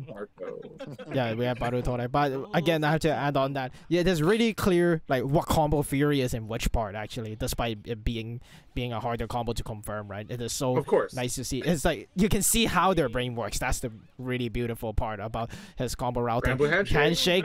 Here we go. Against Barutone, the best solution. Oppressive. Don't let him play the game. Everyone knows that. DB right away. He right there. So he does a little dash up into the jump. So he makes it look kind of ambiguous. And Baruto, right, good on him to acknowledge that like it might not be a safe jump because the timing is and the fuzzy dead. But it's good awareness on him to recognize like, oh, this might not be a safe jump. Yeah, right? potential not safe jump. Shosan, on the other hand, very good in that he recognized like he created a safe jump with manual timing, which is very, very, very hard to do. And also, again, player expression, right? Yeah. Also, for a lot of Zeta players, they fall for the auto attack twice against the parry because they're impatient and do the follow up right away. Great recognition from Shosan on that. burning cooldowns, and look at that movement and awareness off the timing. Baruto like a bit preemptive, and that is so clean. What a conversion with the ultimate RFS. Quick combo routing as well, creating the situation. Delayed throw allows the no escape. Baruto like active defense, pushing himself out from the far into the 6-6-7. Tries to go for a grab. Bad tag means that he is in perpetual chip range. He has to take the risk. One chance and the delayed option. Chooses the backdash, probably the visual noise got a jitter or something. Yeah, I think Shosan might even up the score real quick. Yeah, and just to say, although this was faster than previous match, Baruto is no way weak. If you see it in the Yezu Cup and those and other tournament places, he is a really strong player, and Shosan did not allow him to play. Really good awareness, not only in the match scenarios and just how they play. So here you're gonna see a different Sieg, and he even has the badge over there. All right, then you see a different type of Sieg. You see a different way that Shosan will play as well, taking the momentum. Nice use of the confirm and cheap combo, keeping the Orkan, and he has the fireball, controlling outside the corner. He's playing at the Tororo range, right? Yes. Right here? The Tororo range. But I really like that Rhapsody. Shosan is also very aware about that. DP. And look at that. Toro is playing like so patiently, which allows him to get these random DPs. Yeah, he's forcing mistakes, and look at the amount of health is chipping off, although Zeta's damage output is high. And great side switch from Toro. Oh, no, Shosan. Nice Oh, walk the under flip. super. Nice. That's a simple. Very good walk under super. Let's see. I don't see a good. That's a simple input, right? Yeah, it's a walk under simple input. You definitely want an easy input so that you don't accidentally get crossed up. Yeah. Oh, tries to go for an escape, maybe backdash there, gets tagged, but great match right away. Both players are more or less the same resources, but look at that. Toro is forcing Shosan to take so many turns, right? He's forcing the offense because he can't afford to bait so much. Some combo. That's a very rare mistake from Toro to make. Oh, here you go. What a whiff punish. Yeah, as I said, Toro is forcing a lot of mistakes from the life lead, right? Even though it's a 25% life lead, Zeta can definitely recuperate. He does not allow the opportunities for Shosan to come back. If he has to come back, he has to run the offense, and that's where he gets that chip damage from the DPs. This is very huge for the Siegfried team because Toro took out Shosan, and now he gets to take out 2 more potentially. Yeah. So the question here, right, is you could send up 2 quote-unquote weaker players and to then burn his stuff out, right? they just burn him out, but then you lose two stars, right? And then you need to use the strong players to fight against the weaker ones as well. Yeah, and then the opposing team can then use their weaker players against your stronger players, which you don't want that. Yeah. So that's the question. But then do you risk throwing out a strong player that could potentially lose to Toro? Then you're set even further behind. I think the unique dynamic is that Zeta has certainly, like, we're not gonna say like Zeta is a random character that can do mount comebacks, but she does have the ability to. So maybe like somewhere in the middle you can have a chance of nabbing around or two. But again, Toro plays so solid that it is already hard. You're basically anticipating Toro to nab 2 players off with this lead. Yeah, exactly. They're deciding. They're having a great laugh. Thinking like, who should we send up? This guy is just a standing boss, right? It's like he's waiting there. We're gonna have to decide who comes in, and then it will be.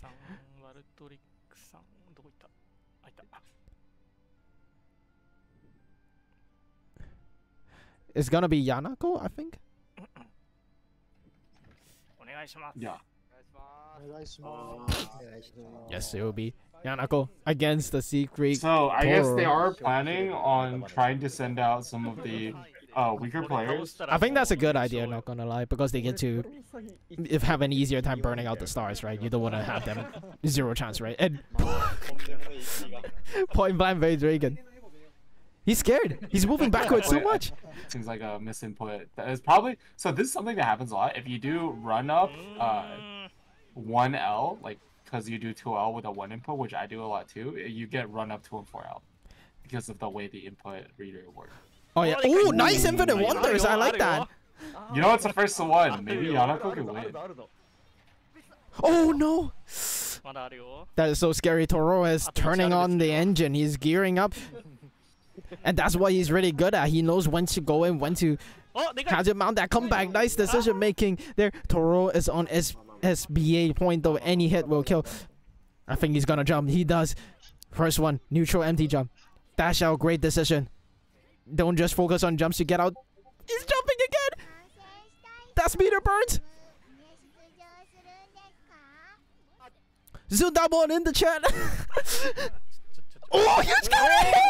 Let's go! Yo, if Yanako takes out Toro, that'd be huge. It'd actually bring him back. Like, super Toro hard. is really wary of the neutral jump, I'm pretty sure. But again, that's why I say, when you're in the corner, dash jump is such an important thing to use to get out. And Dragon still catching him. That's a hit confirm for sure, but no cooldowns. Dragon? Yes, he will. Overhead trying to catch some movement, trying to catch some buffers. And Dragon catching the timing once again. And this round looks so locked for Toro, using the option to do nothing again. And obviously, neutral jump spotted the third time in the corner. You are not escaping. Fungi. Did that a lot earlier. It's so good. It's a homing attack, you know, like. Okay. It's so good against that jump. Yeah, it's homing and it's screen freeze compared to other travel supers, by the way. That's the difference.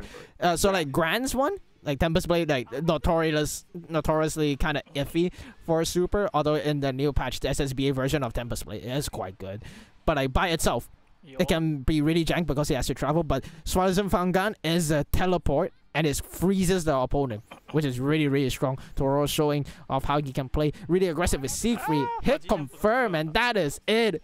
Crouch confirm as well. Optimize that combo. Twing. Bye-bye. No chance. I wish that Yanako had 3 BP, so we could have seen if Toro would do the 3 BP optimal combo. Oh. So if they're at 3 stars, you don't actually want to go into super. You want to do close light raging strike into close heavy raging strike raging chain into ultimate fireball ultimate Rekka off that confirm, because your fireball and Rekka actually cycle back, so you have to use them twice in one combo. And he has that life lead as well, so raging strike burning is completely fine. If you would do that if it would kill, right? Because it does about like 1,000, or I think maybe less than 1,000 more damage than cashing onto super. But if they're at 2 BP, then the super will do more because you'll reduce their BP. Yeah, that's a great thing to know. It's just a little optimization. Yeah. Actually, so funnily enough, the person who found that optimization was Shio, who is also not a Siegfried player, but Shio is like a D-Labber optimizer. Yeah, so Shio is a Grimnir main, but Shio is the best player on every character. That's how I feel. Shio has the character specific stuff for every single character. Like if you go to his Twitter, it's a gold mine. Yeah, if you want to find something new to do with your character, you should ask Shio, because he probably has something for you.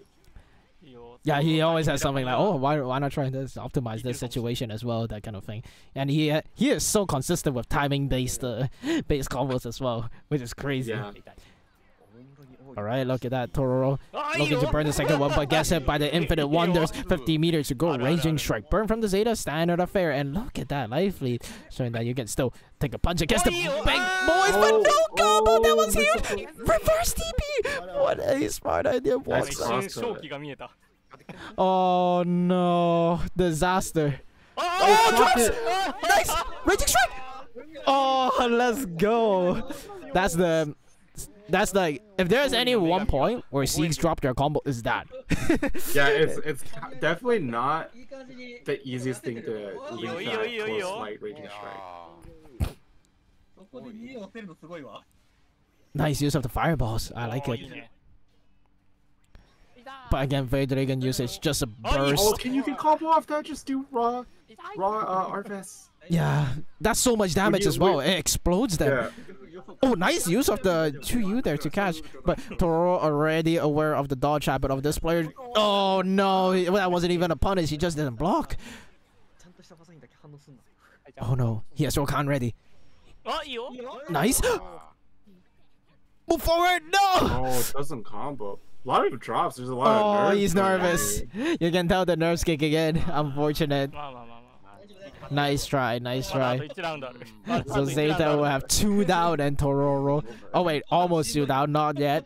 Don't cut him out. He got around in. Oh, that was so scary. I guess the cross up.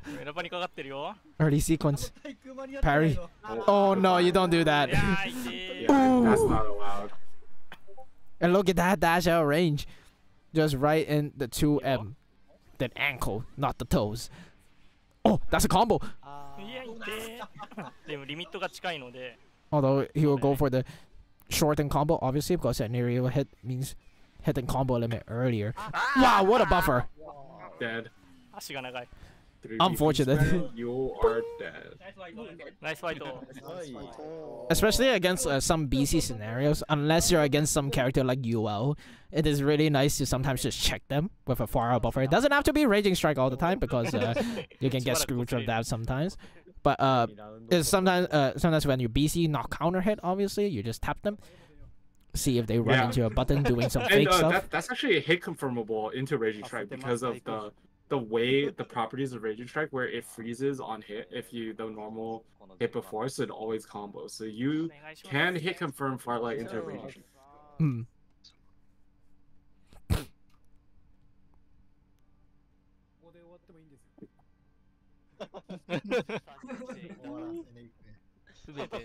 Why? So he's sending. That name is crazy though.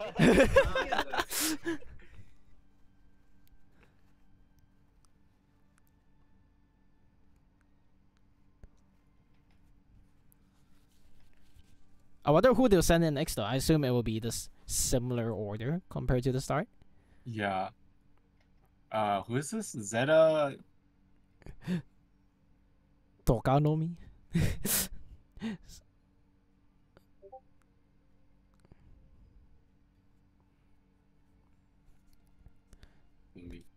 It's nice to see everyone start to warm up though, like they're becoming more active on the field. That's really fun to see. You can see everyone like starting to be more active on the field, even with the what do you call that?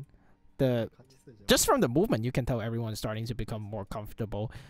Although sometimes they can just get obliterated at the start, right? But getting to play with top level players is just so fun. I think I'm quite happy to be able to run into players and rank like those players. But the player I fight probably the most is someone called PPP. Oh yes, I'm very familiar with PPP. Oh Jesus, the Ladiva matchup feels terrible against them. PPP broke my mind. He plays the entire clock. He's willing to just put down a trap and just annoy you the whole way through. He's not one of those Omega aggro guys that relies on gimmicks. It's just so hard to get in.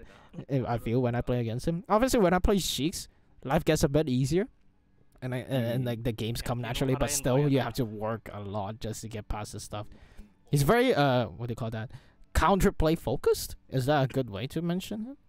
Yeah, I can see where you're going with that one for sure. Yeah, he focuses on anti-character a lot, and he shifts the weight of his options, both in neutral and Oki, a lot to base on the character, right? So with Ladiva, he'll abuse a lot more jumps, or even jumps that are not safe jumps naturally. And against Sheiks, he'll go for a lot of spacing control instead. Oh wow, that's a really dangerous way to play, range to play, and both players are going for blood. 2M, counter hit, no confirm. It is confirmable with a bit of practice. I believe everyone can do it. Wait, Dragon, keep him in the corner. Good chip damage. Look at that, twitching, finding the timing, but he chooses to move up to the 2M. You don't do that. Oh? Keeps the cooldown, so Orkan will be back in a bit, and still a substantial amount of damage. Fireball available, does not choose to continue his pressure off that. Going for a grab, he was caught staring over there. Empty jump low. Yet again, you saw it. That's another fuzzy mash snipe, right? The fuzzy mash came out too late, and the timing was difficult, so the 2L ended up just hitting them. Yeah, one option, but a lot of players, new especially, I think it's still worth it to learn how to deal with empty jump throw versus just the typical jump heavy Bloxon. Oh, that's a hard knockdown setup. So after 2U especially, if you do a no cancel, you can do a full charge medium Vade Dragon.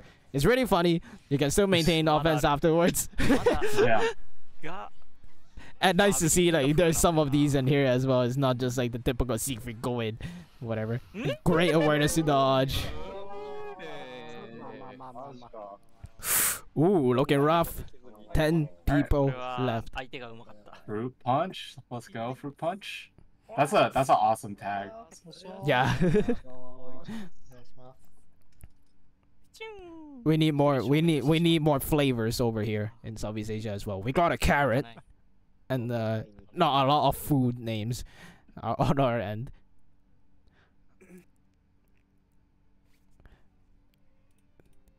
Now that I think of it, we really don't have a lot of like tags based on like things.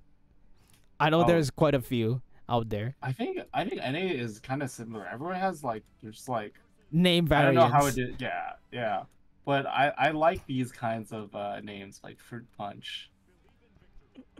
It's catchy, and they're anchored to something. Like they have an image attached to them, you know. And Exactly. Despite Siegfried's slower movement speed, he's been dashing quite a lot and jittering his dashes, like stuttering his dashes. It does come with his wrist, obviously, because there's no dash blocking in Grand Blue, right? But Siegfried's neutral is so scary that the Zeta is just frozen looking at the Siegfried trying to go in. Nice dash out 4L though, brings him to the corner. And dash recovery is decently fast in this game, so you know, I know Bartorek is a fresh red player, but like for example, I think this game's dash recovery is faster than release Melty Blood type Lumina dash recovery. Oh yeah, but it's actually quite fast. Yeah, so that's where you see Gamera also do that. He mixes in outside the Grand Blue zone. Now he plays a bit further after his oh, that's a huge hit. But after he got accustomed to rising, he plays like one step outside the usual Grand Blue zone range in vanilla. He mixes it. What he does, the magic of Gamera's staring block strings is that he doesn't just do jitters, right? Like walking jitters. He mixes in the walks and the dashes and the distances, which is harder than you think to do well at Mask. Nice fuzzy throw. Oof. That is so late as well. That's a huge hit though. Oh Jesus! Oh, I believe that was a 2-2H at the end, but 2H came out. Yeah, and I like that he starts to represent Rhapsody in neutral as well. That's one thing Shaosan like differentiates himself, right? Or the better Zeta players is that. What? Okay. The follow-up. Yeah, so it's really strange to be representing the parry there. It's another thing of like the Zeta player not really going for the high reward options and not really sort of acknowledging like the carrot on a stick, basically, right? That kind of thing. They're not really looking at the math of the record. It's more about being right rather than the heart. Yeah. Wow, that is one aggressive roll, but you can see that's the difference, right? Shaosan uses the Rhapsody in such key focal points which he creates in the guessing game. These players are just trying to fetch a timing, right? That's the difference. Nice whiff punish though with the Rhapsody, but that is not the correct conversion. Space system. It's still a hard knockdown. It's a lot of damage because you're doing 2 ultimate skills raw, and it's still hard knockdown. Yeah. Although I would have liked to see a setup 2L Raging Strike OS. Okay, let's see. Okay, buffering another brave counter as well, and nice. I'm pretty sure they are battle hardened by rank to react to those raging strikes. Oh no! Misses the optimization. He's dead. No, he drops the combo! He even gets reset by the dash out! Oh no! Okay, so right there, Fruit Cup went for 2-2U, but actually after Raging Strike, medium, 2-2HL follow-up, you can do ultimate DP. Oh, yeah. You can do ultimate DP instead, and that's optimal for damage, is to link into ultimate DP instead of the ultimate Orcon, because the ultimate Orcon is, because Orcon's on cooldown, so you're actually doing less damage because of the penalty. Cooldown penalty, yes. Yes. So right there, you actually just want to do ultimate DP, and it's way more damage. And you get a hard knockdown as well. Well, right there, if it doesn't kill, right there is gonna kill. Yeah. So, because they were definitely looking to kill, right? That's why they did 2-2U. They did 2-2. Yeah, my bad. But they dropped it too. So, and also that's the other thing is ultimate DP is faster, so it's actually harder to drop. So it's an easier combo that does more damage. The hitbox is also quite favorable for stability as well, because Orcon has that 2 swipe.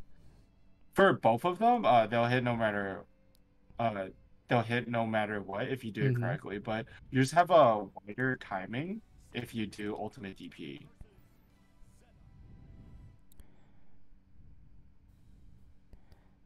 So we have back Saki no Hito, right? Yep. Bringing the glory to the Siegfried fans. Maybe they will come in a pair again, one after another. She has the prismatic Siegfried weapon. Did she have this earlier? No. if I saw a prismatic, right? I would know. Yeah, that's a color change as well with the helmet. You usually see the skin with the helmet on, and this is a really aggressive Sieg right away with the Rhapsody follow-up. Unfortunately, does not go for any follow-up despite having the dancing meter. Outside of the range. Oh, that's so aggressive! Look at that! Doing. Pop in the head. Oh, that's unfortunate. Really good damage coming up, but okay. Still get a hard knockdown. Oh, that blockchain was really tight. Dodge on that? No. No close heavy starter. And I don't believe this kills. I don't think either. Oh, brave counter forced out. This is actually a really bad situation. Look at that chip damage. Hasty for the Arvis. No resources. That fireball cannot be answered, and then you just set up into a really messed up chip situation. Yeah. Ooh, nice timing. Catches the delayed button press. Oh, that's the delayed one. Unfortunately, does not hold all the way, and it's not. It won't be a counter here. It will be a punish. So no launches available. Gets a safe jab. That was the thing about what I was saying earlier about Siegfried's 2M and Zeta parry interactions is if you special cancel, you reel back your hard block, so you actually just end up punishing it. I think yeah, that as they said it in the call also, I think they look for a fuzzy jump as well. Shaw-san does that quite often from what I see, like dash up to H into special cancel. If they are really hard reading that fuzzy jump against the grab, but. For that one, I think that one, it might have been to catch a fuzzy jump, but it might have been they're trying to run up, down, back, and then delay close age. Oh, you know, come on, give them the credit. Well, no. So it does happen though. Well, if you do run up, down, back, delay close age, what happens is that covers Rhapsody, right? Because you counter hit the startup of Rhapsody, and you can also block if they do an instant follow up. And you naturally snipe fuzzy match timing, so it is very good. And then it's a difficult input to do, right? I mean, like, it sounds simple enough, down, back, and then stand close heavy, but like it's not the most intuitive input, and depending on your input device, you can get accidental 2H there, right? And then they didn't end up getting the special cancel, so that's why I thought that it might have been an attempt at down, back, and then close heavy. And then their plan was they react to the close heavy, where if it counter hits, they get the charge 2-4H combo, and if it doesn't, you go into something like X Fireball. But because it was 2H, the situation got confusing. Yeah, I think it's also valuable to look at how like when and how they fuzzy mash. In this and every I feel like in most of the matches, the key differentiating, like the key deciding factor for the Zetas is if the opponent was fuzzying. No punishes, no grabs. All right, they did the grab later on. 4 frame versus the follow-up. Grab is always favorable. Oh, nice. That's a free punish. Yeah. You can react to her going back and then do it. The flip. Oh, tonight. Oh, empty jump again. We're playing Street Fighter over here. With that, chooses to go for the flip combo. Always works, but that is not a clean hit. Rhapsody again. Life lead diminishing. Tries to go for a bait as well. Fireball is gone, so... Oh, no confirm! But it inputs it anyway. Loses 1 BP. Flying away. Oh, DP baited. What a scramble over there. Yeah, definitely. Saikino Hito really liking this DP in these like very kind of scrambly situations, but that it's scary to be a person that DPs and scrambles like that because it's very easy for you to get baited. Oh wow, she just went for it. No confirm though. That should have hit. It was a counter hit, so just messed up on the link timing probably.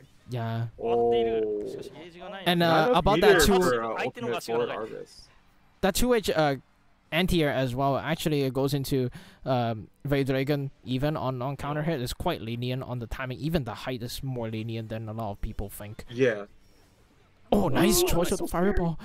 That was scary. Yeah, it was scary. Yeah, if she did ultimate. Just right outside the range. Not sure if it's intentional or not, but we'll have that. We'll take those. Nice jump in timing. Nice. I think spending that ultimate fireball there is kind of scary because you definitely want 100 meter for super against Zeta. It's a very guaranteed win condition. Good answer of using the T right there. Beats the parry because it's 2 hits and also low. Oh, the bait. Smooth moving. Close heavy. Fireball. Nice. Builds up enough meter for the super. This should kill. Schwarzen. Fengi. Nope. The skating, the starter, and nice reacts to the dodge, but no, it's her turn, and the DP will come once again. Like when the player focus shifts away, right, from avoiding the DP on wake up, look at the options. You're like so low health, you're holding in on how you come back. How do you generate that hit that the DP comes in right outside your mind, and that's how it hits you. Yeah, exactly. So let's see. I believe that was Sakino Hito's last game, or is it one more? As one more, I guess. That's interesting that they send up Sisney here, because I feel like Sisney took out 3 lives earlier. I don't think you want to spend Sisney on... Yeah. Once you send a player out, they're just out, right? You can't just take them back. Yeah. So, I mean, maybe they feel that they don't know how many people that Sisney can beat, so they want, like, if they think that Sisney can beat Sakino Hito, and then take out 2 more, they're trying to be conservative rather than going for, oh, I want Sisney to beat 3 players on their fresh lives. Really sweet color as well. Yeah.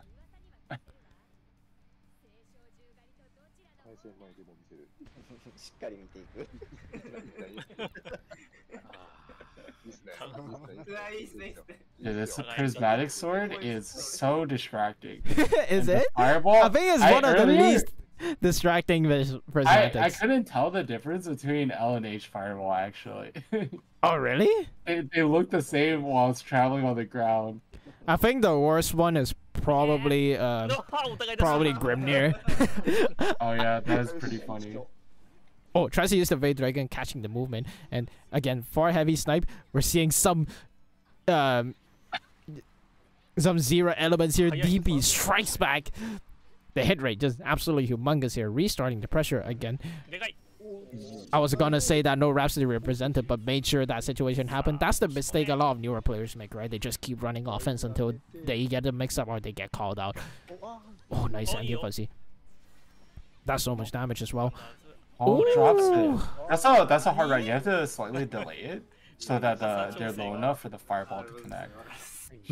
So something else I've noticed from that earlier interaction on both sides, on both the Siegfried team and the Zeta team, is that both of these characters have a 2-hit sweep, and both of these teams are standing up after the first hit. Oh, that's interesting. But a lot of the times they get hit right away, so there's not a lot of the not a lot of those exclamation marks popping up, you know. Well, it's happened like almost every time the 2U is hitting, but basically every time that the 2Us are blocked, they stand up and then it hits. So the 2U is always hitting in some form, it feels like. As you say that, the 2U hits the ultimate skill from Zeta. That is just so scary to deal with. Ultimate skill right again. And the thing about Siegfried's 2U is that it spaces really nicely for his fireballs. Oh, yeah. It tries to move against the 2M, thinking that there's no cancel coming, but obviously the Orkan comes in, the damage kicks in the corner. So, I don't agree with spending a bravery point right there in this combo, because it doesn't change the number of interactions. Yep. And you were down 2 BP, so you you're want to giving opponent a chance!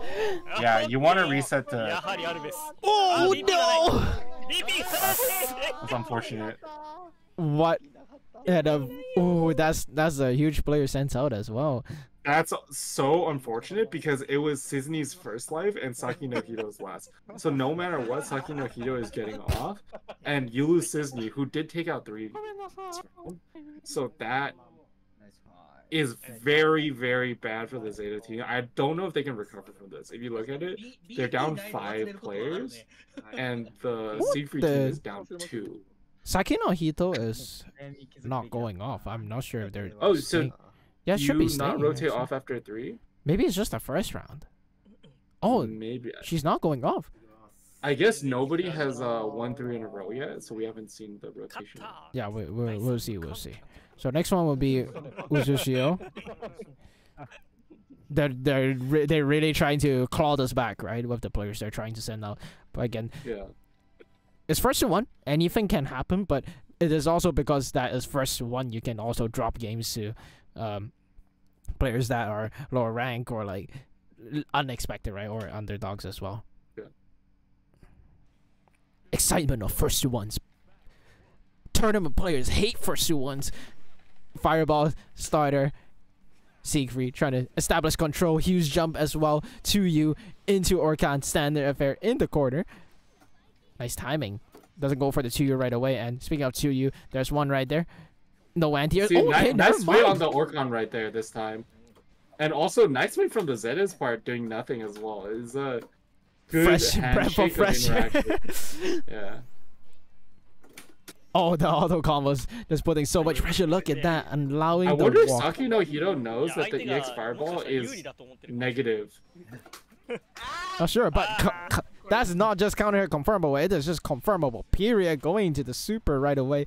And remember, guys, because 2U is a launching move, the combo fury will naturally be different. Not too different because it's Sieg, but still very nicely done using that 2U. Yeah. Dash M trying to keep the Zeta from moving, but oh my god. The sweep hit rate is insane. I know. The wake up speed, the jumps, the ultimate Orkan carry to the corner. Saki no Hito is just pressing offense, forcing that BB trade out. Look at that. Nice use of the far heavy. We haven't seen that a lot in this exhibition match, but far heavy is a really good tool to nail players down if you know how to use it. It is quite a big button though, so it is harder to use than others. Setup coming through. 2 BP left for Uzushio. So he has to be careful against any potential comeback. Powder crush you. And look at that situation. The far heavy just nailing them down. But the dash out was a bit late. Oh no, that's unfortunate. Huge chance. That was a kill. Yes. Oh. Huge chance. Buffer the 2M. That is so sad. It's happened to so many players dropping that combo. Maybe it might be worth it. So this is like a thing, right? If you're in a tournament set, your nerves are high, there's a chance to drop that, and it would kill anyway. It's time to do light follow-up, close medium. That will never drop. That's impossible to drop. And it also actually gives you more hits. So like if you're not sure of how your combo limit works, like if you was a 2-2U starter, I mean, sorry, not 2-2U, if it was a sweep starter, your combo limit changes. So doing that helps fix your combo limit a little bit as well. Stabilize the combo as well. Oh no! What was that? Oh, that's a true combo into close Sam. That's the value of Zeta using that corner carry, but does not convert into an advantage. Trying to use air harvest to mount a comeback, but Saki no Hito using the Orkan, bringing it back to the mid screen. Favorable position. And earlier, I don't know if you guys saw it, the EX Arves gets sniped even with the strike if you don't follow up. I think this 2U has hit like 12 times. we need like one of those counters, like the martial counters, like that you click every time. There's a sweep hit. The hit rate is insane. That was crazy. Wake up! I think Saki no Hito hit every sweep she went for. I think someone has to like count all the varieties of 2U, right? Wake up to you. Yeah. Dash up to Wake you. up to you, reversal to you, offensive to you, in a block string, raw to you. Like just like reactive to you, like the it's just so good because the first hit is very fast, so it can snipe run-ups, and it's like hit confirmable. It hard knocks down if you want to. Yeah, and he could generally just buffer into Rekka as well. Well, it is really hit confirmable as well, so yeah, I don't think anyone has to worry about the buffer and stuff. So up next is Kusunoki P. Let's see if they can take out Saki no Hito. Dude, Tororo might not get to play again. Saki no Hito might wipe the entire That is such a clean sequence. What is happening? The fireball into dash out timing just right, and trying to jump out the corner. 2H, but didn't do it in time. Oh, there it is. The reversal 2U once again beats the parry, because it's a low and it's 2 hits. Raging Strike? No, just gonna go for the super. I'm not sure if that's the right decision. Raging Strike kills. Yeah, Raging Strike kills. You get the Grand Blue combo, the Rising combo. Nice whip, but it's just a stab to the heart. Man, Saki no Hito is on a roll. Insane 2U hit rate. Great utilization of Sieg's overall kit. This might be the start of the match. Instead, catches the movement as well with the dash 2L. Slam with the live version as well. Look at that. Close that whip. It's the grab. But nice. Kusunoki grabbing Saki no Hito back to the corner. But that M fireball controlling so much space, trying to move out. You can see from the exclamation mark. Oh no, the desperation is kicking it. The life lead really prompting Kusunoki. Mountain come back with the ultimate skills, but the run up grab. That's it. Look at how many players she has taken down. Saki no Hito is obliterating the Zeta team. It's not even Saki no Hito. Saki no Hito's sweep is obliterating. It's just a sweep. It's just the sweep that's obliterating them. The hit rate is insane. It's not even like 50%. Like 50-60% is really good for general like key moves for hit rate, right, in high level. But this 2U hit rate is through the roof. I wonder how the Zeta team is feeling right now. They're like, damn, that 2U is crazy. I'm listening into their comms, and Shoza's just like, all right. Someone go. yeah, I heard that as well. It's like, oh they're like, oh Jesus, we gotta get this done. 6 people versus 12. Zeta team is not in a good spot right now. Trying to use that far heavy. I like the button choice. Oh, sweep again. Yeah, they don't want to go in, but that is crazy. Using that jump back, jump L. Maybe trying to jump. Catch it, fuzzy jump. Okay, the 2U kicks in. First time I saw a 2U block. Congratulations. Holy. Oh. Watch it. Oh, it's a counter hit. Out of this. 2U. Actually, gone. +6 situation 2U. Wait. 2U. Oh, I thought the 2U was coming. You saw the block jitter. Counter hit. Okay, that might be a 2U, guys. But we will never know because we didn't see the crouch animation. Prominence of Daivu. Oh, that's huge damage. This is a good chance. Oh, good patience, actually. That's crazy. I like it. Good patience, not BCing or 2Uing. Oh, great Infinite Wonders placement as well.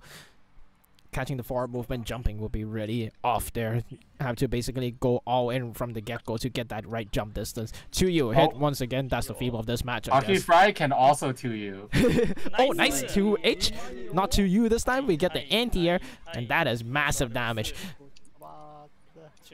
Oh no, messes up the timing. That's a huge starter, but it goes for the all kind of ender instead. Guess done a lot more. Could have done close HHA. Yeah. Fireball. Because it's a crumple, right? Close to the... Oh, infinite wonders. This might be it for Saki no Heat. No, you're dead. You're dead. You're dead. You died. It was a good run. It was more than a good run. She obliterated the team.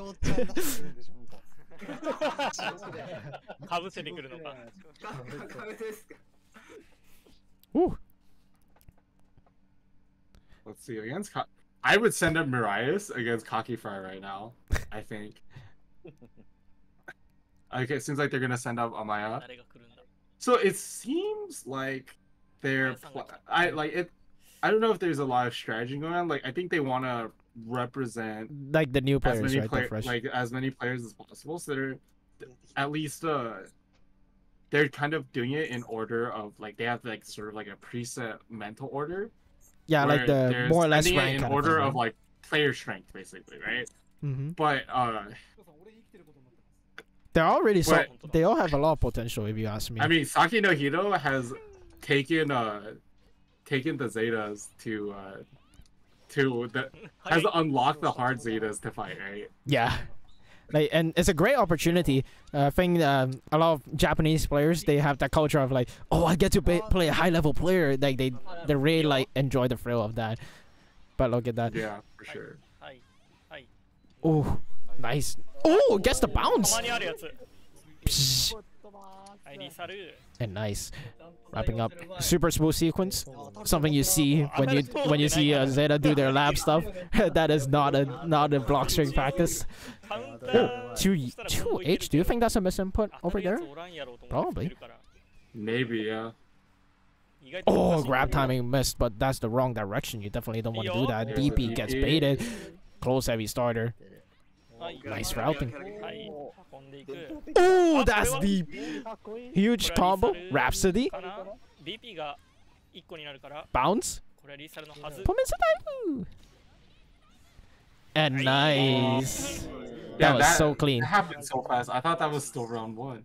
That was really clean. So fast. Yeah, you would think it's the first and the second super, right? No, that's just like the first round super and the second round super. Gotta come back. They only have 5 players left against 10 players. And like they unlock Shosan, final boss, and then Baruto comes in and then just like goes all monkey mode aggression. Although there's a method to the madness, right? If you play an aggressive Sieg.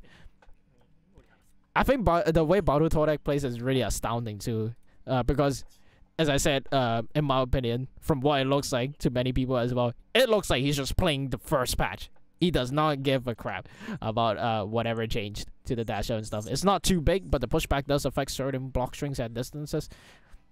But we'll see. First, Orihara. Yes. Yeah. With the radish. I think Orihara can do it. I think if I'm not mistaken, Orihara was the one that took out Kaki Fry earlier as well. I'm not sure.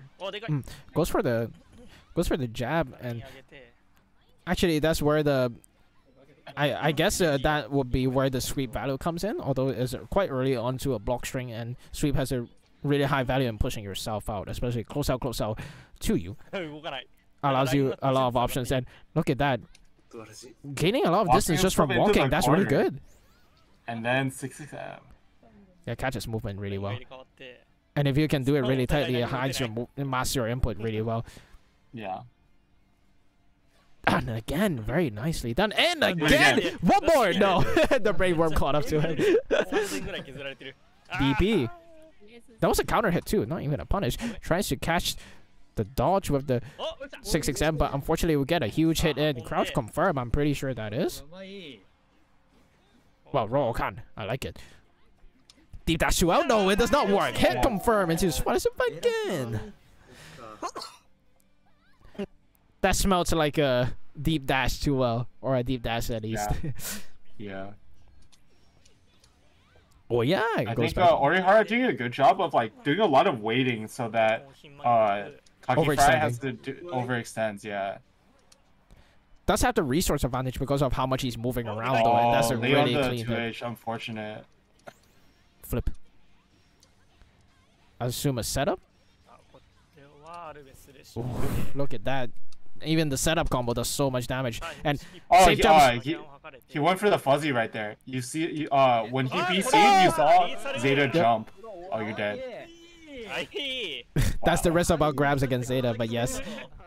You can see the options there, and I think if you're not layering your safe jump nicely, Brave counter is super strong against it, especially as a layer 1. You do not want to get a Brave counter hit when you're doing your offense right away. The value just diminishes. You can see a lot of high level players actually just opt for no safe jumps as well to make it more ambiguous for BCs. Like inherently, as a jump in, if you do a like big jump in, oh, what was that? Oh no! With sleep TP. That's crazy. Oh, catches the jump of the Orkan! Wait, huge starter with the special. Oh my god, that did so much damage. It's raw. It's an Uwe starter. It's a huge Uwe starter. Oh man, that wasn't even SSBA. Dashes in, clean tag, but you're not gonna beat the 2M. That's another one down. 4 players left on the Zeta team. So you got Zephyr R's, CLN, Damascus Man, and Shosan. Shosan, yes.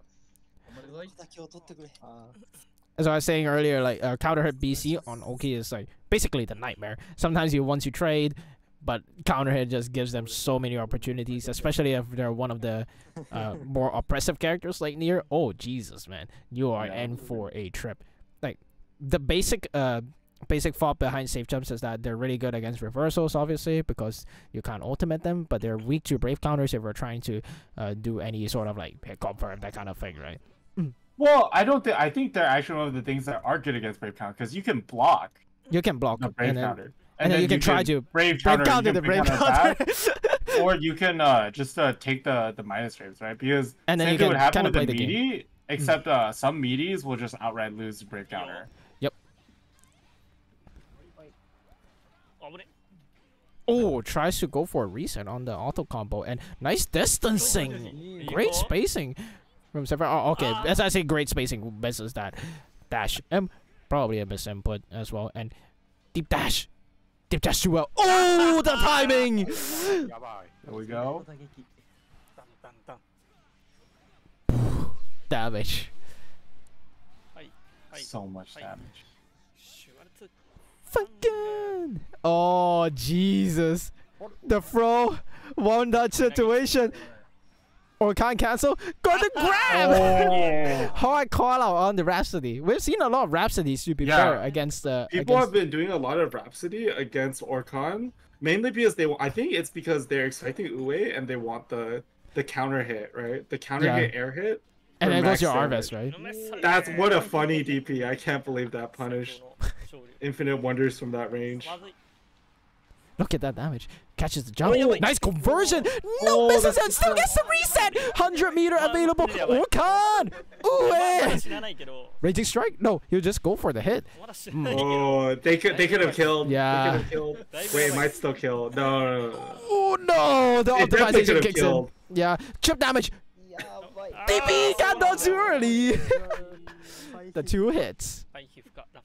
You know, I mean, you just can't dodge that. It's so hard. It usually catches dodges. Yeah, it usually catches. That's what I was about to say, right? Playing Beatrix has given me a lot of appreciation for Sieg's DP. Because the arc is really nice for Sieg's DP. And for Beatrix, like somehow you miss a more anti-airs if you're just focusing on DP anti-airs a lot. And like it's not even like they block it, right? It just flat out misses. It's not the Catalina is too vertical. In fact, I actually have fewer problems with Catalina's DP than Beatrix's DP when it comes to anti-airing. But C's DP is just so nice. Those 2 hits. Yeah, I mean, it's just he stays on the ground for the initial portion. It really screws them up. It's just too good for against like fireballs, right? Like and also aerial. People. Infinite Wonders was like half screen, and the TP punished it. Yeah. Oh, that's not a clash you see often, and nice awareness. Oh, both players special canceling. Oh, nice hit. Catches the movement. Plenty of meter, so I assume he'll go for the setup to a whiff. And twing. Brave counter. Messes up the timing too. Oh, no safe jabs to be found. The DP just getting ripped open. And that's where like your Vasaraga reactions will kick in, you know? The L whiff. Oh, tries to catch a timing with the close heavy. Oh, fuzzy jump. That should have worked, but just a little bit too far. Maybe micro dash close heavy would have worked. Yeah, or even like just a tiny walk. It was just barely out of the arc. Yeah. You have the plus frames to move up slightly too. Yeah. Catch fuzzy jump. Nice. I like that dash jump, but Zetas really like to do jump back, especially on Oki that is not as solid. Ones that require quite a far dash L and is less a meaty, more of a stuffing kind of thing. If you ever press anything, you basically can't press, but it's not true meaty. So they like to do jump back RFS a lot on those situations. Oh! Oh no! Disaster! Huge chance for the Zeta players. Nice attempt on the DP, but a little bit too slow, so they get a safe jump. Yeah! One turn left. Brave counter. No escape. Fuzzy mash.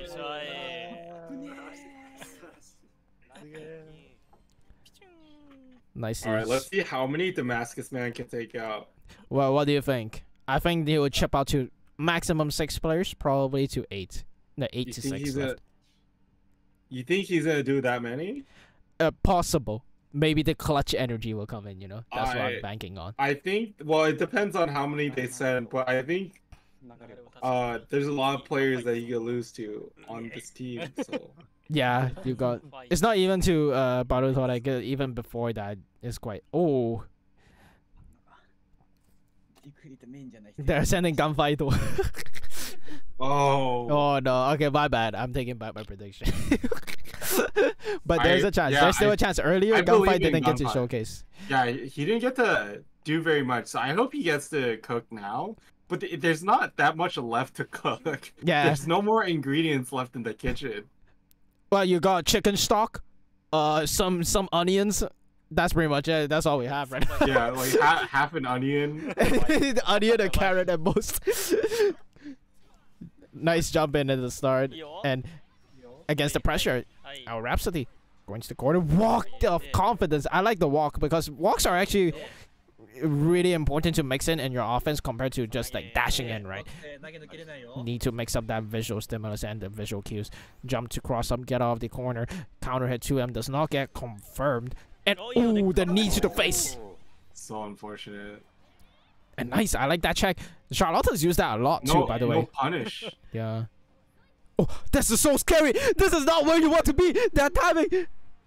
Just block. That's a lot of meter gone. Nice catch of the movement. The clip and nice to I think that was an attempted 2U and got hit, counter hit. Man, that corner presence, the dash, you felt the immense pressure like just suddenly rising up. Like just imagine a beat or something like going up to the max. Delay DP? Flip? Oh. Nice conversion. Just gonna keep it safe, not gonna allow gunfight to try to do anything with the low follow-up. No confirm off that too. That's such a huge waste of meter and the cooldown. Carries to the other corner. The value in the positioning. Dodge. Wow, that whiff was so scary. Nice confirm. Oh, the dash gets caught. You're dead. Raging strike. I guess this is a gunfight curse. Oh wait! Raging strike! No, it's not enough. He had 23 meter. He couldn't do it. Oh, the knee. Rhapsody into Rhapsody might be hated, dude. I hate Rhapsody, bro. The one time I get to fight Shoshan, other than the time he was playing Belial, right? The Rhapsody was so annoying. It was at the mid range. You have to like stare at it, basically. Oh Jesus. Unfortunately, so we didn't get to see gunfight cook, but that's okay. Yes, that's fine. we so strongly recommend you. We're about to see Damascus Man cook instead. I really enjoyed how Damascus Man was playing in that last round. Like I think he was playing very smartly. Like Rhapsody in a lot because Gunfight wasn't showing that he was very good at dealing with it, right? Yeah, his reset's very dependent on re-engaging, right? Instead of establishing the spacing or the traps. Not a lot of Grand Blue Zone established as well, although that's kind of harder on the Siegfried against Zeta as well. I like that option to use far M in the neutral as well.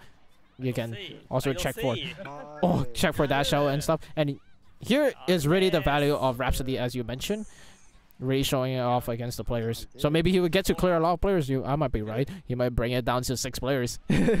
Maybe, yeah. 2U hit. Oh, that's punishable. Oh. Yeah, you can hear the voice call. Oh, then confirm. Oh no! That was nice. You tried to delay it as long as possible, but the patience, you can even see the small walk before you went in, you know? Oh, jeez. Yeah. Alright, returning the favor with the far heavy. This time around the crumple. No cooldown though. Oh, it gets the hop. Facing the wrong way though. The just blocks. So much meter. Oh, smart.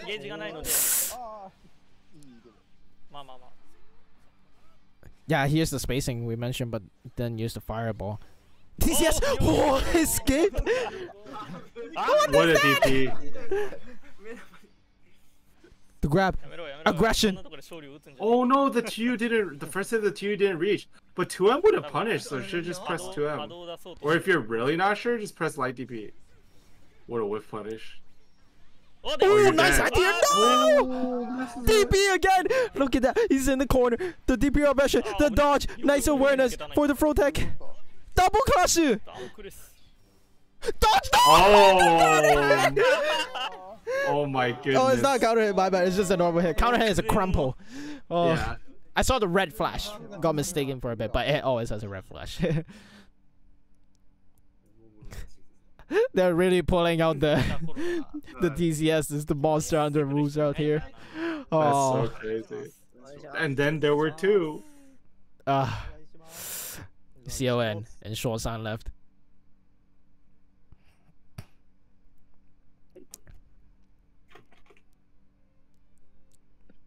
That's a lot of players to go through if they want to mount a comeback, but I do think there's a chance for Shorsan. Baru Todek might be a bit hard. Mirazu might be hard, but we'll see how far CON can go first. Yep. Nice poke. Check in the neutral, and again just raw 2U. Huge utility in the matchup. Ah, here we go, the hit, but does not get the right hit. Oh. Does not manage to get a counter. Pop in. Oh, get the homie stock 1. Puts himself in the corner, but still has the frame advantage, so gets the hit, misses the combo. No anti-air. Double crush. Oh, that's a counter! Oh, unfortunately he was dead already. Oh. I think he tried to press the normal. He tried to stop it. Yeah. It would have gone armored even if it was fast enough. Okay, so actually it runs out of armor the moment it comes out. That's the thing. See, the 2-2-H. They did meaty 2-2-H, or not meaty, but like 2-2-H against parry. And because the second hit comes out so fast, it beat the parry. Okay. Carries the corner, deems that value higher, and keeps us, because he used ultimate right away, he keeps his cooldowns, but as he tries to keep that offense going, he gets sent back to the same position before he used the... Oh, counter! Counter! Raging strike! No! He just got a 7-6 corner! Look at that comeback! The life deficit just gone right away! Trying to... Alright, he's trying to juke him a bit too much, a bit too funny. 25 That's meter. a situation where you should just not try to be cute. Just keep it. Keep it tight. It was definitely a one round that got sort of thrown away. It's like, you know, the domination book. The chapter is written on the Shoryuken forums, I think. Basically giving the opponent tension points to come back from. Yeah. Oh, huge jump. No anti-air. Trying to stop him from doing anything, but wow, that is so minus. Meaty setup. Nice, I like it. Changing it from the usual safe jumps, but his mental is getting blown up. He's getting domed. Dash out, nicely done after the counter hit, allowing the time for the fireball to travel. Oh no, it's 1 against 8. I believe. Shosan's got it, dude. Shosan's if you're in the chat and listening, hedge your bets on how many Shosan can go through. What's your guess? How many men? No. Punk going through so many men? Question mark. Oh. The Zeta extraordinaire of the region. Or even the world. He is the Zeta player to look out definitely for. the premier Zeta to watch. And one of the most fun players to watch as well. Yeah, he has a very unique style, a very player-expressive style. Oh no. Nice timing on the Seek though. That's already a great start, but oh, is it the nerves? This is that dash out opportunity and the 2U hit. That one was about not crouching and the DB hits after the lows. Not doing any of those double save jabs and great jump timing.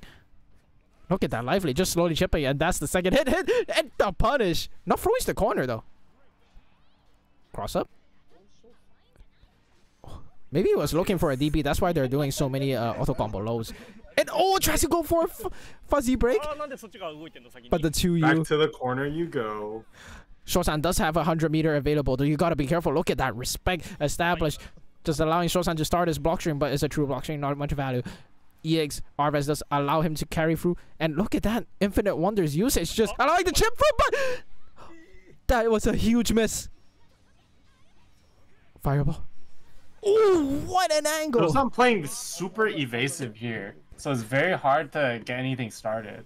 Yeah, even burning resources, he's valuing a lot on choosing when to go in, forcing the C to make mistakes, but he is cashing out on those anti-air baits. 20 seconds on the clock. Brave counter already expended for Shosan.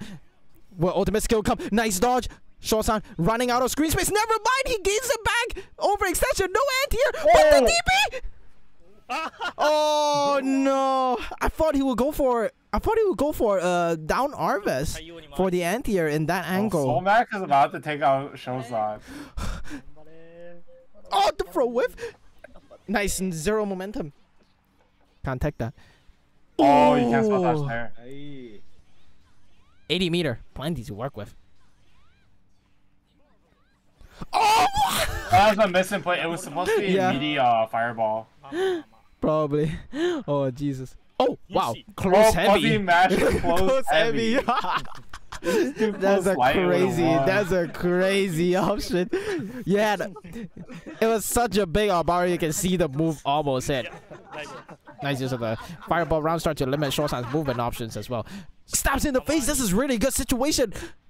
The 0 game plan. No, overextends. Swaps positions. The dash loses so much space. That's one of the problems that Zeta has. If she does that Arves haphazardly, you just lose so much space. But Shosan capitalizing on the situation. Side swapping, has the meter available. But Schwad is in front guard, reducing it by 1, getting a huge damage lead. This might be it. Oh, I think that was a 2U. That had to have been a 2U. No, Shosan is on the back foot. He doesn't have the life left. He's going for it again. Oh my god, dude, Phil, relax. Holy. He should have done it. I think he's dead. No. He's far from dead. One situation. The throw bait. Oh my god, what a clutch! Snatched victory from the jaws. Oh no! He was nervous to the end, man. Ever since the Maniga's stock, the OV stock up, he was like fumbling, you could tell. But he had him in the corner. It was so close, but that Arves just nailed it back. The unfortunate thing is Solmat actually had checkmate right there. So after command grab off any version of Orcon, you can do immediate EX Fireball into charged 24H. It's guaranteed. And they can't reversal afterwards. Yeah, it'll do 1500 chip. I mean, Zeta does have one answer. Her parry she can hold. So she actually is one of the characters that can beat Siegfried doing DP after. Because you can't spot dash that DP. But you're still setting her at 0. It's a very important checkmate to set them at. Yep, so now we have Gorogombu. Oh, mo ito na eh. Alright, great start using our Rhapsody of Wake Up. What is that mash? Right away using that close out, but does not have the awareness to confirm it yet. Fuzzy break here by Shosan. Gonna start up a setup route, I assume. 2L frame kill. And that's the empty jump low. Should be a kill here. Has the super available and the bravery stocks. Flip. Just gonna go for the super right away. Oh, one stock. No, one touch left. And the grab. Ooh, clean round by Shosan. Textbook. He might take it back. I feel like we're about to see the... He has a couple big players to go through though. Yeah, we're about to see it 1-0 at the end. Huge punish by counter hit by Gorogom. Illegal color. Whoa, that was a great whip punish. Yeah. Patience. Orkan buffered. That's one of the major points in this matchup is that you just burn their Orkan cooldown and suddenly the threat level just goes way down. That's why players like Tororo can really abuse the character. Shosan taking the downtime of their Orkan in close range, taking it to his advantage, rolling him in the corner even with 100 meter. You might not escape. Look at that buffer again. Oh no, that's a mistake! Even Shosan was scared. He's like, oh. 0 health. This guy's crazy. That was funny. That was a nice attempt. I will go out in style. I will do the same. Alright, who's up next? Ooh. 6 players left. Zeta by go. I don't know. Oh, it's here. The imposter. Oh wait, no. Eh? Oh wait, he's out. No, he's not out. Oh, he just dimmed out the name for some reason. It's Mirazu. Oh. Here we go. Shosan full power Zeta-chan. Can he bring her all the way?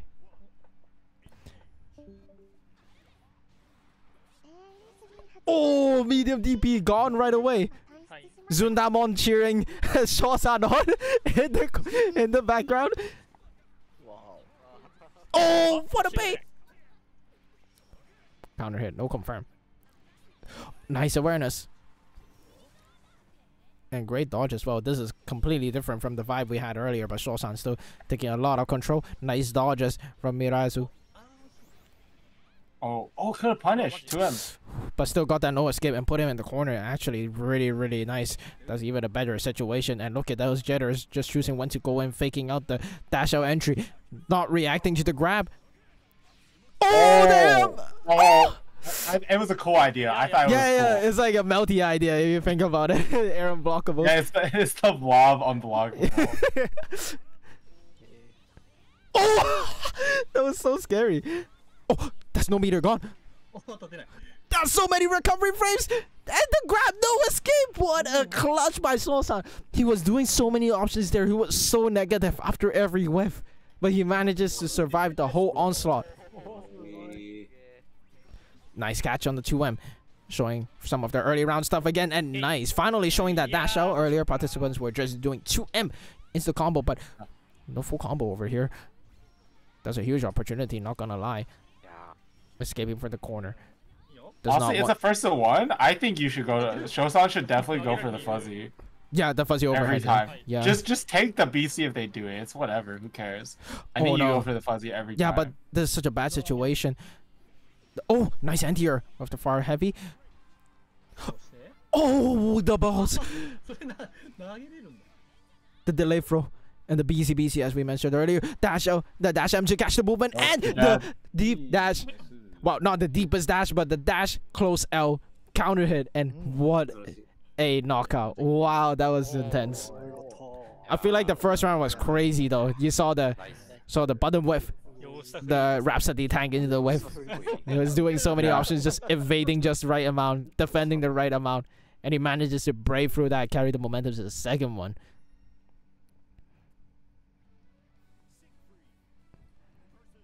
Oh.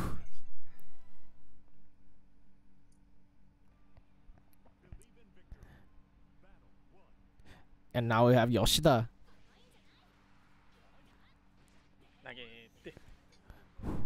Throwing right away, and the counter hit. No confirm though, unfortunately. Probably got the right timing. Shosan baits another DB.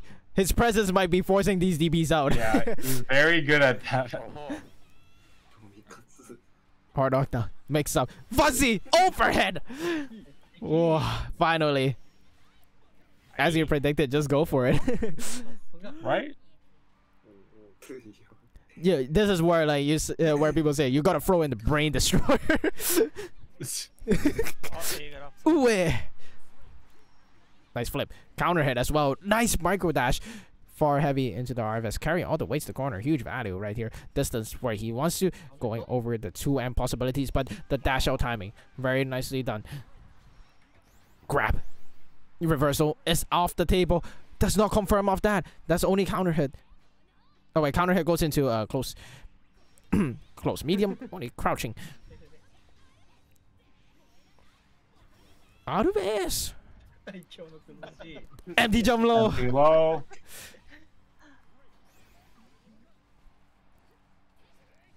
Delay grab. Where's the corner? Tries to catch a timing with the total K, but puts him in SSBA range, and the chip range is not quite far away. Tries to catch a button response.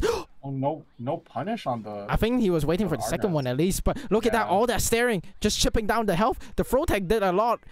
Oh, it's not enough. That's a super opportunity. Oh no! No confirm! Oh, that's it. Yeah, Siegfried's too good. You can't do that. Yeah. Man, but the staring. Good thing he had the life to play around. If not, Shosan were brought down to 0. That is a punish. Wrong punish though. Too early in the round for that. As you see here, like his routes are just so much more clean than others, but the delay close out, just mashing Shosan out. Counter hit Rhapsody, giving all the combo he needs, and that's the 2H route. Delay grab. One more. Oh, the dome! No! He was just eating it. Oh, nah, you don't do that. DP there. Nope. Nope. Even in vanilla, you can't. So, maybe some players here from in the chat don't really play Zeta. If you would like, would you want to explain how you get MTJU? No, MT Pogo or Hope Pogo on block?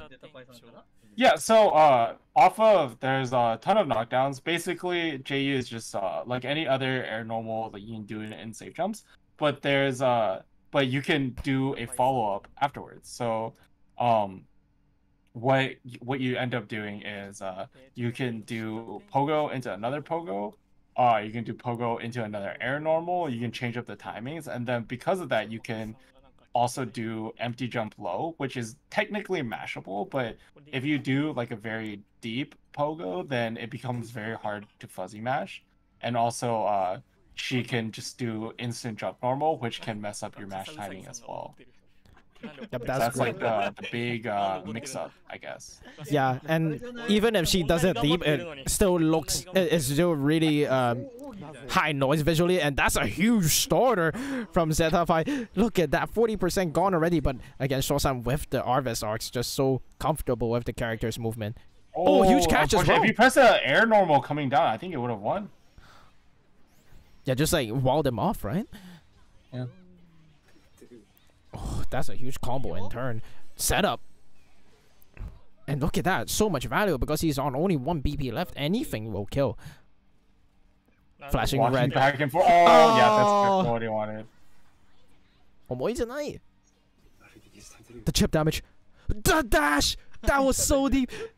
Actually, 1 touch. Not quite enough. No escape. Wow, these players are not even doing the fastest time delay throw because they're respecting Shaw-san's initial pressure so much. Yeah. Oh, nice DP. Puts him in the corner, but look at that. It's just so scary. You give him the time, he's gonna fuzzy jump. RFS counter hit. Dash heavy. Oh, wait. Misses the combo? Oh, that's not nice. Turn of momentum. No confirms. Shaw-san catching the anti-air. Arves! Medium fireball. The plus frames. Shaw-san respecting the reversal opportunity. Catching with the low. Going for the grab. Oh! I think he jabbed. No, he did a 2M. Not clean hit though. Oh! That is so active as well. So it's hard to get the timing. 3 left. 3 players left. Shaw-san. He's doing it. The Crimson Star of Hope for the Zeta Discord. Despite not wearing a red skin, Shaw-san shines brilliantly for his fellow players. Now it's Otsunyan.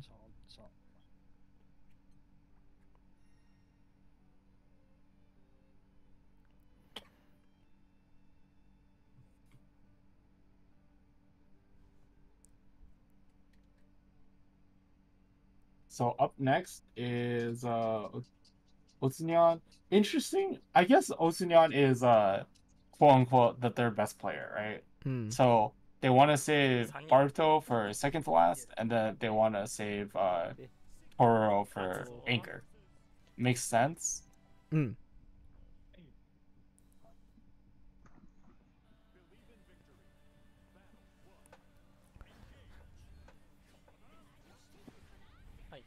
Oh, nice. Again with the starters. Shaw-san just so active in these rounds. Starts moving around so much.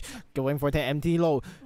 Looking really nice with the early momentum. And just you see, because Zeta moves around so much, you just get so much meter off it.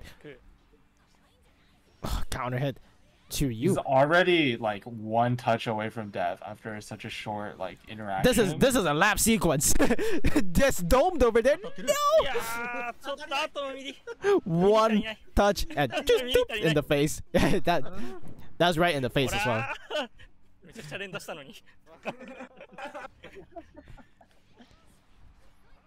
Oh, using those dash M's trying to catch his movement, and very nice awareness to catch the Rhapsody, but obviously that comes with its own risk. Trying to use far heavy to catch the movement after Rhapsody, but nice counter hit, keeping that momentum going.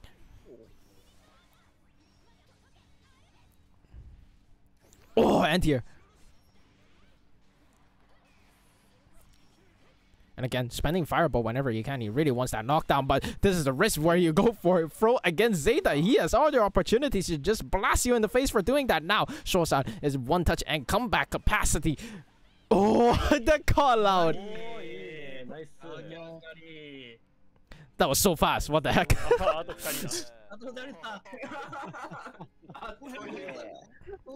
And now 1 to 2. Next one, Barutorek.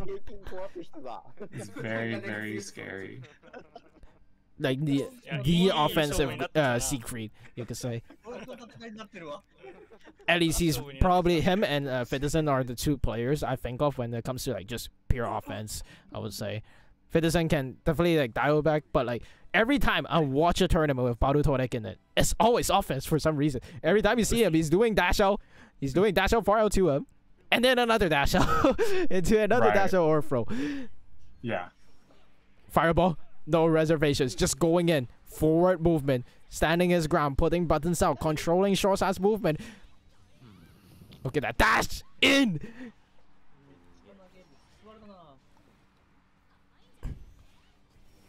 A nice option using the fireball to catch him. The backdash shimmy. And his preferred ender, EX Ray Dragon. Punish. Oh no. Shosan, will you fall here? Well, he brought it back to 2. So when you look at the results, it looks really close. But when you look at before, it's very different. Oh no! Misses that timing. 2M counter hit into Vaydragon. 2M counter hit into Orkan. Look at that offense. He's just staggering so much. Forces the BC out of Shosan. Both players are actually deceptively close, but the match is so tight. Both players are playing in such close range. You might think this is mid-range for a lot of characters, but this is Zeta's and Siegfried's range to play. Okay. Gets that pop. Catches the Brave counter. Nice. This round should go to Shosan if he does not drop the combo. Flip up. Oh, nice. Not gonna fall down just yet.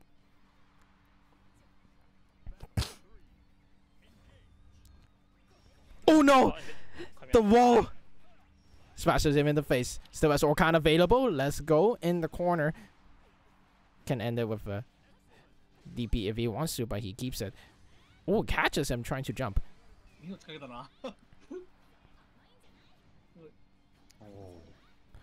And there you see one of the offensive users of Rhapsody just catching in the corner, but the trade stops. That was a huge very value. lucky trade for Barto right there. And then, dude, it's... Oh no! Oh. You don't dodge that! Oh Jesus! Oh no! It's so scary because you have to dodge a fireball and he mashed. And he had to guess just now. I think he's dead. Oh! Raging strike. Never combo limit. What guess? Just that you gets SSBA. Oh! And that's it. Barutorek with the one to put a stop to this rampage. Offense beats offense. Monster is down, dude. Monster is down. That last part, do it. Shosan had to go for a bait. He didn't want to get counter hit. Didn't want to get chipped out whatsoever, or even a DP. But in that situation, a delay DP was screwing him over so bad. Nice matches. I thought those were really fun, especially this matchup. Yeah, it's a matchup that like I think a lot about. So I always enjoy watching it. Always enjoy talking about it and thinking about it. So lots of fun. Yeah, there's so many unexpected players over here. Not a lot of players' names you see because obviously the replay channel is kind of a lot of players, right? They do focus on watching replay channels because it's easy to access, right? And you can rewind whenever you want. Right. So you get they definitely cherry pick those for sure. Yeah, like the big names, right? To get the views. Yeah. Certain channel recently has been focusing on mods. They got backlash one time, so they reverted to vanilla, and then they use mods again to get more viewers back. Certain Saurus mod, but you got a lot of these players that are unknown and still quite strong. You can see like which parts are great to take from, especially the 2U usage. Oh my god, Sagi no Hito just absolutely obliterating their team. So if you want to play Siegfried, use that 2U more. Very useful in this matchup. Obviously, adjust it. Your button choice matters. Yeah. So also I really like that there are different adaptations. Seems like their stream is done, so I guess we'll wrap up here right now. So any final thoughts about this match, Mr. Shuaboo? Yeah, I mean, it was a lot of fun to watch. It looked not very close. So, like, the result is 2-1, right? So, everyone who didn't watch that thing, okay, well, it was 2-1. It was pretty close, but that's not what it looked like. You know? It's so different. But, you know, that's also fine. That's always fun to have something like that. But I think it's a very interesting matchup, and I would have liked to see more, I guess, player expression and, like, understanding of the matchups, but, like, I did get my fill of watching Shosan do it. Like, definitely a player who, you know, I mean, I've played him a bunch, so I know how good he is. But like, he really showcases like the strength of the character and like what you can do against like different things. And how like personal like link with the character again affect your gameplay, right? Because it really shows. Yeah, Zeta-chan, whatever. yeah, like he really feels like one with the character, especially with how he can like use moves right here, right then, change the tempo, his movement as well. Yeah. He just is so in tune with his character no matter what. So really I think it's a valid thing for people to go for. Whoa, this is autoplay. Don't matter. Let me get that. Stop that.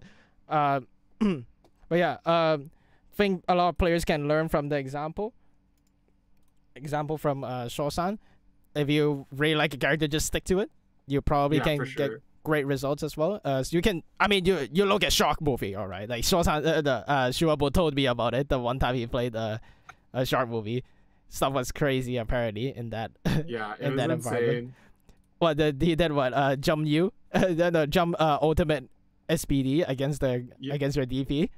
Yeah. Strike and bone. so there's value to That's that. crazy. It's crazy. I didn't know that, but he did. Yeah. So thank you, Shuaboo, for hanging out today. What time is it? Tell me over there. It is 7:35 a.m. Not too bad. Not too bad. So I think you should go sleep, take a break. Again, thank you for tuning in this time. I would definitely love to have you on if you're interested in commentary, feel free to hit me up. Like this was of course. really fun. This is our first time as well, so I thought it was actually really smooth, like very comfy for the viewers as well. I had a very good time. It was a lot of fun. Thank you for having me. Thank you a ton for bringing me on, just having a vibe. No problem. You just had to hop on. Very fun person to talk to, and yeah, definitely messaging you more. Maybe hook me up with Helsa. I want to ask him about some stuff. Maybe. Oh yeah, maybe. for sure. Yeah, definitely would like to talk to him because recently I've been talking to J2 a bit about commentary, so definitely would like to talk with the scene over there more, especially with when you're like still engaged with the community and stuff, right? Hopefully, of course, yeah. We'll get more of these in the future, but so far so good. And we'll leave you with here. The VOD will be uploaded on the Kiseki World channel. And one thing to promote, guys, we got our tournament coming up tomorrow. So if you're down, there's no no transition, but here you go. The tournament is up tomorrow. Please register, or we need players. Our count went down, so come join, please. Usually we get more, but I don't mind. We get banger matches anyway. So see you next time, and as always, have a banger. Thank you, everyone.